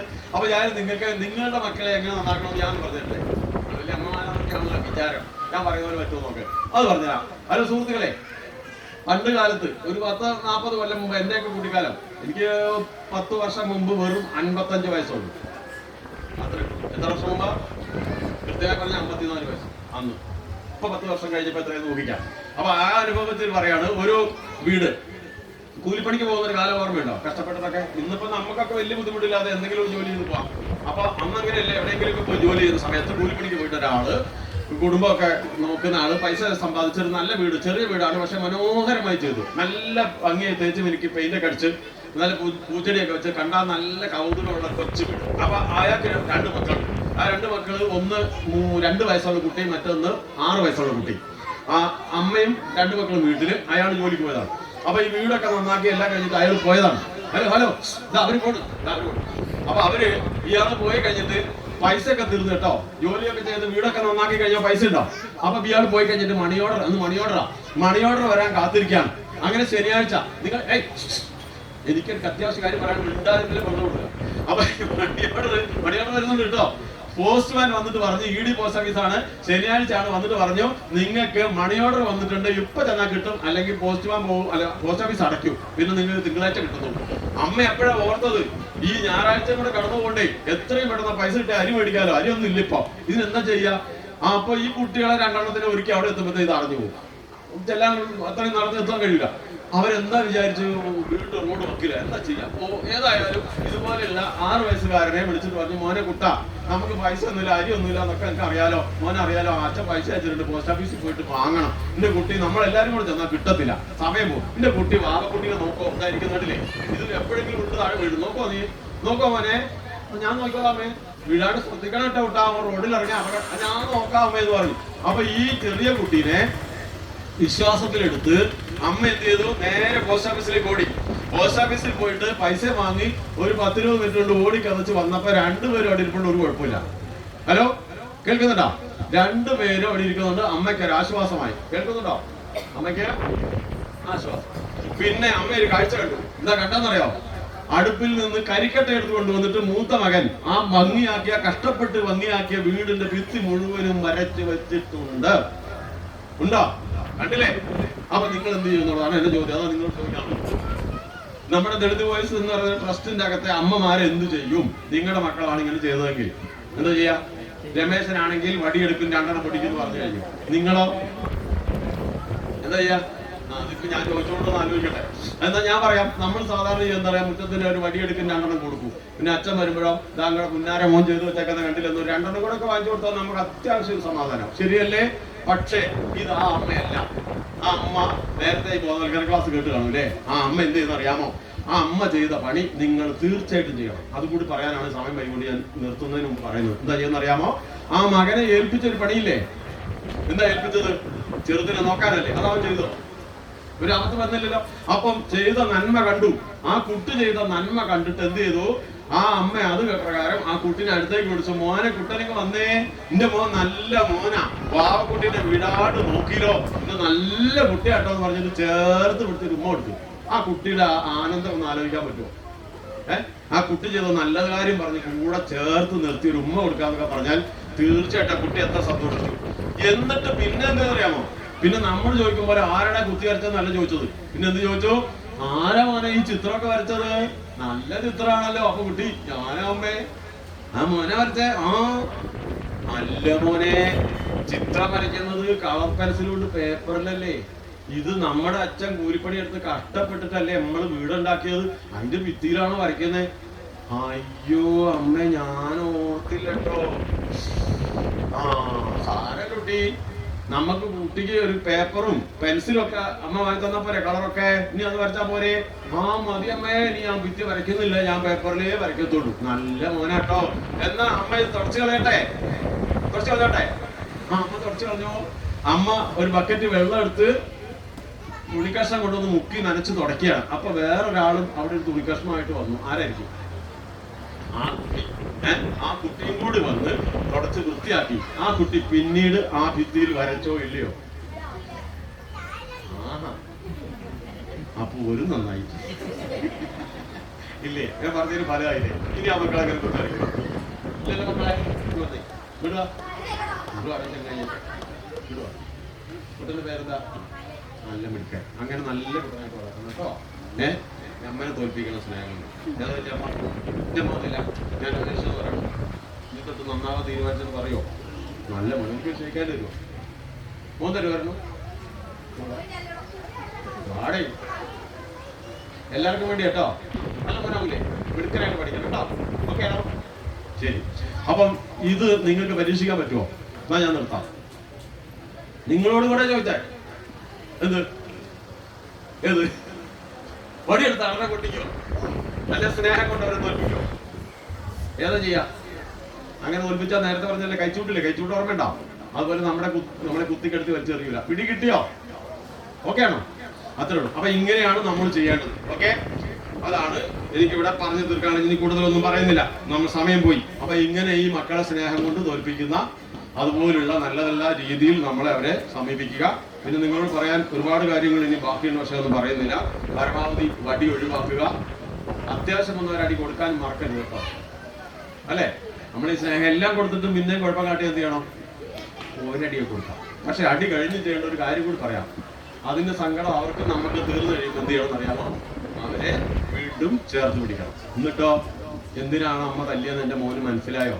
എൻ്റെ കുട്ടി അങ്ങനെ ചെയ്തോണ്ടല്ലേ? എൻ്റെ കുട്ടിക്ക് അമ്മേനോട് വിഷമമുണ്ടോ, ദേഷ്യമുണ്ടോ? അപ്പൊ പുള്ളി എന്താ പറയും? ഇല്ലെന്ന്. അപ്പൊ എടുത്ത് വീണ്ടും ഒരു മുത്തം കൊടുത്ത് ആ വേദന നമ്മൾ തിരിച്ചെടുക്കണം. പറ്റുമോ? അപ്പൊ ആ മക്കൾ നമ്മളെ ഒരിക്കലും പണങ്ങൂലല്ലോ. അപ്പൊ ഇതുപോലെയുള്ള നല്ല കാര്യങ്ങളൊക്കെ നമുക്ക് ഇതിലൂടെ ചെയ്യാം. പിന്നെ നമുക്ക് ഒരുപാട് കാര്യങ്ങളുണ്ട്. മടി എന്ന് പറയുന്ന ഒരു അസുഖം നിങ്ങൾക്ക് ആർക്കെങ്കിലും ഉണ്ടോ? മടി മുണ്ടിന്റെ അല്ല, ഉണ്ടോ? ഇന്ന് ചെയ്യാനുള്ള ഇന്നാട്ടെ, നാളെ ആട്ടെ, മറ്റന്നാളാട്ടെ, അങ്ങനെ തുണി അലക്കാൻ മല പോലെ കൂട്ടിയിരിക്കുന്ന ഒരാൾ ഇവിടെ ഇരിപ്പുണ്ട്. കാരണം ഞാൻ പഠിപ്പിച്ചാണോ? ഈ അല്ലട്ടോ, ഇതാ ഇരിക്കുന്നതാണ്. മനസ്സിലായി പറഞ്ഞത്? കണ്ടില്ലേ? ഇന്ന് 2 ഷർട്ട് അല്ലെങ്കിൽ ഒരു സാരി അതിന്റെ അവിടെ വെക്കും. നാളെ 4, പിന്നെ 8, അവസാനം മല പോലെ ഒരു ദിവസം അലക്കിയിട്ട് അന്നൊന്നും ചെയ്താൽ പോരെ? ഈ അടുത്ത ദിവസം ഒരു സംഭവം ഉണ്ടായി. വീട്ടിൽ അരിയെല്ലാം തീർന്നു. ശനിയാഴ്ച റേഷൻ കട ഉച്ചവരെ ഉള്ളൂ. വീട്ടുകാരനോട് 11 മണിയായപ്പോ പെണ്ണുങ്ങൾ പറഞ്ഞു അരി തീർന്ന മനുഷ്യ റേഷൻ കട പോകാൻ. മൂപ്പര് മൊബൈലിൽ ഒന്ന് തോണ്ടി, ഇപ്പൊ സമയമുണ്ടല്ലോ എന്ന് പറഞ്ഞു കുത്തിരുന്നുണ്ടാക്കി. അങ്ങനെ നോക്കി അവസാനം സമയമായി ഓടി പാഞ്ഞടക്കുന്നത് വീട് അടച്ചു. പിന്നെ ശനിയാഴ്ച അരിയില്ലാത്തോണ്ട് ഞായറാഴ്ച അരിയില്ലാത്തോണ്ട് വേറെ വാങ്ങേണ്ടി വന്നു. മനസ്സിലായോ? അതുപോലെ PSC പരീക്ഷയ്ക്ക് അപേക്ഷിക്കും. നമ്മുടെ കുട്ടികൾ പഠിത്തമെല്ലാം കഴിഞ്ഞ് PSC പരീക്ഷയ്ക്ക് അപേക്ഷിക്കും. എന്നിട്ടോ പരീക്ഷ 6 മാസം കഴിഞ്ഞാൽ പഠിക്കാം, വരട്ടെ, ഹാൾ ടിക്കറ്റ് വരുന്നവരെ വരട്ടെ. അങ്ങനെ 10 ദിവസം കൊണ്ട് പഠിച്ച ജോലി കിട്ടത്തില്ല. അതാണ് അതിന്റെ കാര്യം. അപ്പൊ അതുപോലെ ഒരു ചെറുപ്പക്കാരൻ ചെന്നിട്ട് ഒരു സന്യാസിയോട് പറഞ്ഞു, എനിക്ക് ഒരു രക്ഷയില്ല, എന്താ കരുതുന്നു, എന്ത് ചെയ്തിട്ട് വിജയിക്കുന്നില്ലോ, ഞാൻ ആകെ മോശമാണ്, വീട്ടിലും വഴക്കാണ്, അതുകൊണ്ട് രക്ഷപ്പെടുന്നില്ല എന്ന്. അപ്പൊ സന്യാസിക്ക് മനസ്സിലായി ഇതൊരു മടിയനാണ്, കാര്യങ്ങൾ കൃത്യമായി ചെയ്യാത്തൊരു മടിയനാണ്. ആര്? മോനല്ല, വേറെ ആള്. അപ്പൊ അയാൾക്ക് തോന്നി ഇയാളെ നന്നാക്കണം. സന്യാസി പറഞ്ഞു, ഞാനൊരു കഥ പറഞ്ഞു തരാമെന്ന് പറഞ്ഞു. അപ്പൊ കഥ എന്താന്ന് വെച്ച് കഴിഞ്ഞാല് ഇതാണ്. ഒരു രാജാവ് നടക്കാൻ ഇറങ്ങിയപ്പോ രാജാവിന്റെ കൂടെ പണ്ട് പഠിച്ച സഹപാഠിയെ, കൂടെ പഠിച്ച ആള് കൂടെ പഠിച്ച ചെറുപ്പക്കാരൻ രാജാവിനെ വഴിയിൽ വെച്ച് കണ്ടു രാവിലെ. അപ്പൊ ഈ ചെറുപ്പക്കാരന്റെ പ്രത്യേകത എല്ലാം മടിയാ, ഒന്നും ചെയ്യൂല സമയത്ത്. അങ്ങനെ ആകെ പട്ടിണിയായിട്ട് കുടുംബം കിടക്കാം. ഒന്നും ചെയ്യത്തില്ലാത്ത ആളിട്ട് പട്ടിണിയല്ലേ, വീട്ടിൽ നിന്ന് വീട്ടുകാരായിട്ട് ചീത്ത കേൾക്കണ്ടേ. അപ്പൊ ഈ ചെറുപ്പക്കാരൻ രാജാവിനെ കണ്ട് പരിചയപ്പെട്ടു. നമ്മൾ ഒന്നിച്ച് പഠിച്ചാൽ അതെ അതെ. അപ്പൊ നിനക്കെന്താ രാജാവ് ഒരു രക്ഷയില്ല, എനിക്ക് ഒരു നിവൃത്തിയില്ല, ജീവിക്കാനും മാർഗമില്ല, ആകെ. അപ്പൊ രാജാവിന് മനസ്സിലായി ഇവൻ ഭയങ്കര മടിയനാണ്. അപ്പൊ ഇവൻ എന്താ കൊടുക്കാൻ തീരുമാനിച്ചു. അപ്പൊ രാജാവ് പറഞ്ഞു, നീ ഒരു കാര്യം ചെയ്യും, ഇന്ന് സൂര്യൻ അസ്തമിക്കുന്നതിന് മുമ്പ് കൊട്ടാരത്തിലേക്ക് വന്നാൽ നിനക്ക് ആവശ്യമുള്ള എല്ലാ സ്വത്തും ഞാൻ തരാം. പോരെ? ഓക്കെ ആണോ? അങ്ങനെ രണ്ടുപേരും പിരിഞ്ഞു. ഇവനോട് വീട്ടിൽ ചെന്നിട്ട് കെട്ടിയോളോട് പറഞ്ഞു, രാജാവിനെ കണ്ടു, അത് കണ്ട് ഞങ്ങൾ ഒന്നിച്ച് പഠിച്ചതായിരുന്നു, അതുകൊണ്ട് എന്ത് വേണമെങ്കിലും തരാന്ന് പറഞ്ഞിട്ടുണ്ട്, എല്ലാം നമുക്ക് കിട്ടി, ഇന്നോട്ട് നമ്മൾ രക്ഷപ്പെട്ടു എന്ന് പറയും. അപ്പൊ കെട്ടിയോട് പറഞ്ഞു, എന്നാ മനുഷ്യൻ ഇപ്പൊ തന്നെ പോകും. അതിന് ഇപ്പൊ പോണ് സമയമില്ലേ? ഇപ്പൊ എന്തിനാ പോണ സമയമില്ലേ? ഇപ്പൊ 11 മണിയായിട്ടുള്ളൂ. ഇപ്പൊ പോണോ? സൂര്യൻ അസ്തമിക്കുന്നതിന് മുമ്പ് എത്തിയാ പോരെ? അയാൾ അവിടെ ഇരുന്നു. നീ ഒരു കാര്യം ചെയ്യും, ഭക്ഷണം കൊണ്ടാ. അയാൾ നല്ലോണം ചോറ് ഉച്ചയ്ക്ക്. അപ്പൊ ക്ഷീണായി, ഞാൻ കുറച്ച് വിശ്രമിക്കട്ടെ, അവിടെ കിടന്ന 1 മണിക്കൂർ ഉറങ്ങിപ്പോയി. എഴുന്നേറ്റപ്പോ 2 മണി കഴിഞ്ഞു. എന്നാ ഇനി പോവാല്ലേ? പോലെ അങ്ങനെ ഇറങ്ങി കുറെ നടന്നു കുറെ എത്തിയപ്പോ നല്ല വെയിലത്ത് ക്ഷീണം തോന്നിയപ്പോ നല്ലൊരു മരം കണ്ട് ആമയും മയിലും ഓടി ഓർമ്മയുണ്ടോ? ആ ആമ കിടന്നുറങ്ങിയ സ്ഥലത്ത്, അല്ല ആമയെല്ലാം ഉറങ്ങിയ തരാം, മൊയിൽ കിടന്നുറങ്ങിയ മരം കണ്ട്. ഈ മരത്തിന്റെ ചോട്ടിലെത്തിയപ്പോ ഇയാൾക്ക് തോന്നി, എന്തൊരു ചൂടാ, ഈ വേർത്ത് പിടിച്ച് പോണ്ടേ, കുറച്ച് വിശ്രമിക്കാൻ സമയമില്ലേ? സൂര്യൻ അസ്തമിക്കുന്നതിന് മുമ്പ് എത്തിയാ പോരെ രമേശ? അപ്പൊ രാജാവ് എന്ത് ചെയ്തു, ഈ ചെറുപ്പക്കാരൻ എന്ത് ചെയ്തു? ചെറുപ്പക്കാരൻ ആ മരത്തിന്റെ ചോട്ടിൽ നിന്ന് ഇരുന്നു. ആ തണലിൽ ഇരുന്ന് അറിയാതെ ഉറങ്ങിപ്പോയി. കണ്ണു തുറന്നപ്പോ സന്ധ്യയായി. ഓടി പാഞ്ഞ് കൊട്ടാരത്തിലെത്തി. കൊട്ടാരത്തിന്റെ വാതിൽ അടച്ചു, ഗേറ്റ് അടച്ചു, കിട്ടാണ്ട് മടങ്ങി. അപ്പൊ എന്താ മനസ്സിലായത്? സമയത്ത് പോകാതെ കുറച്ച് കഴിഞ്ഞിട്ട് വിചാരിച്ചിട്ട് ജീവിതത്തിൽ കിട്ടാവുന്ന ആ വലിയ സമ്പത്തും അയാൾക്ക് നഷ്ടപ്പെട്ടു. ഇതുപോലെ നഷ്ടപ്പെട്ടവർ ആരെങ്കിലും ഉണ്ടെ കൈവക്ക്. സമയത്ത് ചെയ്യാത്തത് കൊണ്ട് എന്തെങ്കിലും നഷ്ടപ്പെട്ട ആരെങ്കിലും ഉണ്ട് കൈവക്കെ. ഇപ്പൊ മൈക്ക് ചെയ്യാൻ താഴെ അല്ലേ ഇനി പറയും. എനിക്ക് ഓർമ്മയുണ്ട്, രമേശനോട് ഭാര്യ പറഞ്ഞു, നാളെ രാവിലെ നിങ്ങൾക്ക് ഇവിടെ കോഴിക്കോട് പോകാനുള്ളതല്ലേ, അതുകൊണ്ട് ഇന്ന് തന്നെ ഷർട്ടും പാൻസൊക്കെ ഇസ്തിരി ഇട്ട് വെക്കാൻ പറഞ്ഞു. അപ്പൊ രമേശൻ പറഞ്ഞു, ഇപ്പൊ രാവിലെ പുലർച്ചെ നേരത്തെ എഴുന്നേറ്റ് ചെയ്തോളാം. പുലർച്ചെ എഴുന്നേറ്റപ്പോ കണ്ടുപോയി. ശരിയല്ലേ? പിന്നെ ഒരു ദിവസം അതാ, എന്റെ പേരെന്താ കൂട്ടാ? സുരേഷ് അല്ലേ? സുരേഷ് ഒരു ദിവസം തൃശ്ശൂർക്ക് പോവാ, പൂരം കാണാം. അപ്പൊ ടിക്കറ്റൊക്കെ നേരത്തെ തീവണ്ടിയിൽ എടുത്തതാ. ഇവിടുന്ന് ഒരുങ്ങി പിടിച്ച് 11 മണിക്കാ വണ്ടി ഉച്ചയ്ക്ക്. മൂപ്പര് ഒരുങ്ങി ഇവിടുന്ന് ഇറങ്ങുമ്പോൾ തന്നെ 11 മണിയായി. അവിടെ ചെന്നപ്പോ വണ്ടി പോയി. കിട്ടിയോ? ഇല്ല. ഇങ്ങനെ ഉണ്ടാവാറില്ലേ സുരേഷ്? നിനക്കല്ല ഉണ്ടാവാറില്ലേ ഇങ്ങനെ അനുഭവങ്ങളില്ലേ? ഇന്ന് പഠിക്കാനുള്ള നാളെ പഠിക്കാന്ന് വെച്ച് മാറ്റി വെച്ചിട്ട് മാർക്ക് കുറഞ്ഞ എന്റെ വിദ്യാർത്ഥികൾ ഒരുപാട് പേരില്ലേ പഠിക്കുന്നവര്? ഉണ്ടോ? ആ കൂട്ടത്തിൽ ഞാൻ പഠിപ്പിച്ചല്ലേ കാര്യം ഞാൻ പറയാം. എന്താ പറയാ, നന്നായിട്ട് പഠിച്ചു വരണമെന്ന് ഞാൻ പറയും. അമീർ ഭാഷ ഹിന്ദി പറയും, അല്ലെ മലയാളം പഠിക്കുന്നവരൊക്കെ പറയും. അപ്പൊ ഇതെല്ലാം കേട്ടിട്ട് വീട്ടിൽ ആവേശത്തിൽ വന്ന് രാത്രി ഭക്ഷണം കഴിച്ചിട്ട് 8:30 പുസ്തകം എടുത്ത് വെക്കും. എന്നിട്ട് ഇങ്ങനെ ഹിസ്റ്ററി എടുത്തിട്ട് 2ാം ലോക മഹായുദ്ധം 1939 അല്ല അമീർ ഭാഷ ഹിന്ദി പഠിപ്പിക്കാല്ലേ പഠിക്കാല്ലോ പറഞ്ഞ് അതവിടെ വെച്ചു. അപ്പൊ ഹിന്ദി എടുത്തിട്ട് അമാരാതെ അല്ലെങ്കിൽ മലയാളം പഠിക്കാം. മലയാളം അല്ലെങ്കിൽ നാളെ പുലർച്ചെ എഴുന്നേറ്റ് നാളെ തൊട്ട് പഠിക്കാൻ തുടങ്ങി. കിടന്നുകൊണ്ട് ഉറങ്ങി. ഇങ്ങനെ കാത്തിരുന്ന് പോയ കുറെ പേര് ഈ കൂട്ടത്തിലില്ലേ? ഇല്ലേ? അപ്പൊ നമ്മുടെ മടി കൊണ്ടല്ലേ നമുക്ക് അങ്ങനെയൊക്കെ പറ്റിയത്. അപ്പൊ ഞാൻ പറയുന്നത് നിങ്ങൾ കേൾക്കുമോ? നമുക്കൊക്കെ മടിയില്ലേ? എല്ലാവർക്കും ഉണ്ട് അത്യാവശ്യം. എല്ലാവർക്കും ഇല്ലെങ്കിലും മിക്കവാറും കൃത്യസമയത്ത് ചെയ്യുന്ന കുറെ പേരുണ്ട്. അല്ലാത്തവർക്കൊക്കെ കുറച്ച് മടിയുണ്ട്. നമുക്ക് ഇവിടെ തീരുമാനിച്ചാലും മടിയുള്ളവർക്കൊക്കെ ഇനി എന്ത് കാര്യം ചെയ്യാനുണ്ടെങ്കിലും അല്പം നേരത്തെ ചെയ്യാൻ തീരുമാനിച്ചാലോ ഉറപ്പാണോ? കേട്ടോ? APJ അബ്ദുൽ കലാം പറഞ്ഞെന്തായിരുന്നു? നാളെ ചെയ്യാനുള്ളത് ഇന്ന് ചെയ്യാനുള്ളത് ഇപ്പൊ തുടങ്ങണം, അല്ലെ? അപ്പൊ നമ്മൾ തീരുമാനിച്ചപ്പോൾ നിർത്താം. നമുക്ക് എന്തെങ്കിലും ഒരു കാര്യം ചെയ്യാനുണ്ടെങ്കിൽ അല്പം നേരത്തെ ചെയ്യുന്ന ഒരു ശീലം നമുക്ക് അങ്ങനെ കൊണ്ടുവരണമെന്ന് തീരുമാനിക്കാമോ? ഓക്കെ ആണോ? എന്നാ നിർത്തിക്കോട്ടെ. അപ്പൊ എന്തൊക്കെയാ നമ്മൾ തീരുമാനിച്ചത്? എന്നൊക്കെ എനിക്ക് ഓർമ്മയുണ്ട്. ഒന്ന്, കുട്ടികളുടെ മുമ്പിൽ നമ്മൾ അവർക്ക് തെറ്റിദ്ധാരണ ഉണ്ടാക്കാതെ നല്ല ശീലങ്ങൾ വളർത്താൻ വേണ്ടി പൂച്ചേനെ ഓടിക്കുമ്പോഴുള്ള പരിപാടി നിർത്തിയിട്ട് നല്ല രീതിയിൽ കൈകാര്യം ചെയ്യണം. ഏറ്റവും പ്രധാനപ്പെട്ടത് ഞാൻ പറഞ്ഞത്, ഇന്ന് നമ്മൾ വീട്ടിൽ ചെന്ന് നാളെ മുതൽ, ഇന്ന് പിന്നെ പരിപാടി കഴിഞ്ഞിട്ട് നാളെ മുതൽ നമ്മുടെ കുട്ടികൾക്ക് പഠന കാര്യങ്ങളിൽ നമ്മളൊരു സഹായിയായി കൂടെ കൂടും. ഉറപ്പല്ലേ? ഉറപ്പാണ്. പിന്നെ അവർ വഴക്ക് എന്തുണ്ടാക്കിയാലും നമ്മൾ അവരെ കെട്ടിപ്പിടിച്ച് ഉമ്മ കൊടുത്ത് സ്നേഹം കൊണ്ട് പരമാവധി അവരെ നമ്മുടെ കൂടെ നിർത്തിയിട്ട് നിവൃത്തിയില്ലെങ്കിൽ മാത്രമേ ഒരു തല്ല് കൊടുക്കത്തുള്ളൂ. ഓക്കെ ആണോ? ഓക്കെ അല്ലേ?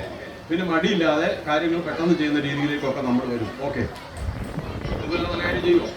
എന്നാ പിന്നെ ഇനിയൊന്നും പറയുന്നില്ല. ഏതായാലും ഇവിടെയുള്ള ചൂടൊന്നും നിങ്ങൾ അറിഞ്ഞില്ലല്ലോ, ഞാനും അറിഞ്ഞില്ല. നമ്മളിങ്ങനെ എല്ലാവരും കൂടി ഒരു കൂട്ടായ്മയിൽ ഇരുന്ന് വർത്താനം പറഞ്ഞുകൊണ്ട് മടുപ്പൊന്നും തോന്നിയില്ല എന്ന് എനിക്ക് തോന്നുന്നു. ശരിയല്ലേ? അപ്പൊ അതുകൊണ്ട് തീർച്ചയായിട്ടും ഈ പൈസ മുടക്കി, നല്ല പൈസ മുടക്കിയിട്ടുണ്ട്, പൈസ മുടക്കി സമയം ചെലവാക്കി ഒരുപാട് കഷ്ടപ്പാടിലൂടെയാണ് നടത്തിയെങ്കിലും നമുക്കിത് നഷ്ടമൊന്നുമല്ല അല്ലേ? തീർച്ചയായിട്ടും നമുക്കതുകൊണ്ട് മനസ്സിൽ എന്തെങ്കിലും ഒരു സന്തോഷവും എന്തെങ്കിലും ഒരു നല്ലത് ചെയ്യണമെന്നൊരു മോഹമെങ്കിലും തോന്നിയല്ലോ, ചെയ്തില്ല പോലും ചെയ്യണമെന്നെങ്കിലും തോന്നൂലേ? ആ നന്മയിലേക്ക് നയിക്കുന്ന ഇങ്ങനെയുള്ളൊരു പരിപാടി സംഘടിപ്പിച്ച ഇതിന്റെ ഭാരവാഹികൾക്ക് എല്ലാവർക്കും പ്രത്യേകം നന്മ വരാൻ വേണ്ടി ഞാൻ പ്രാർത്ഥിക്കുന്നു, അവർക്ക് ആശംസ അറിയിക്കുന്നു. കൂടാതെ എല്ലാവരും നമ്മുടെ കുടുംബാംഗങ്ങളായിട്ടുള്ള എല്ലാവരും, അമ്മമാര്, കുട്ടികള്, മാതാപിതാക്കളായിട്ട് എല്ലാവരും ഉണ്ട്. എല്ലാവരും ഇതിനോട് സഹകരിച്ച്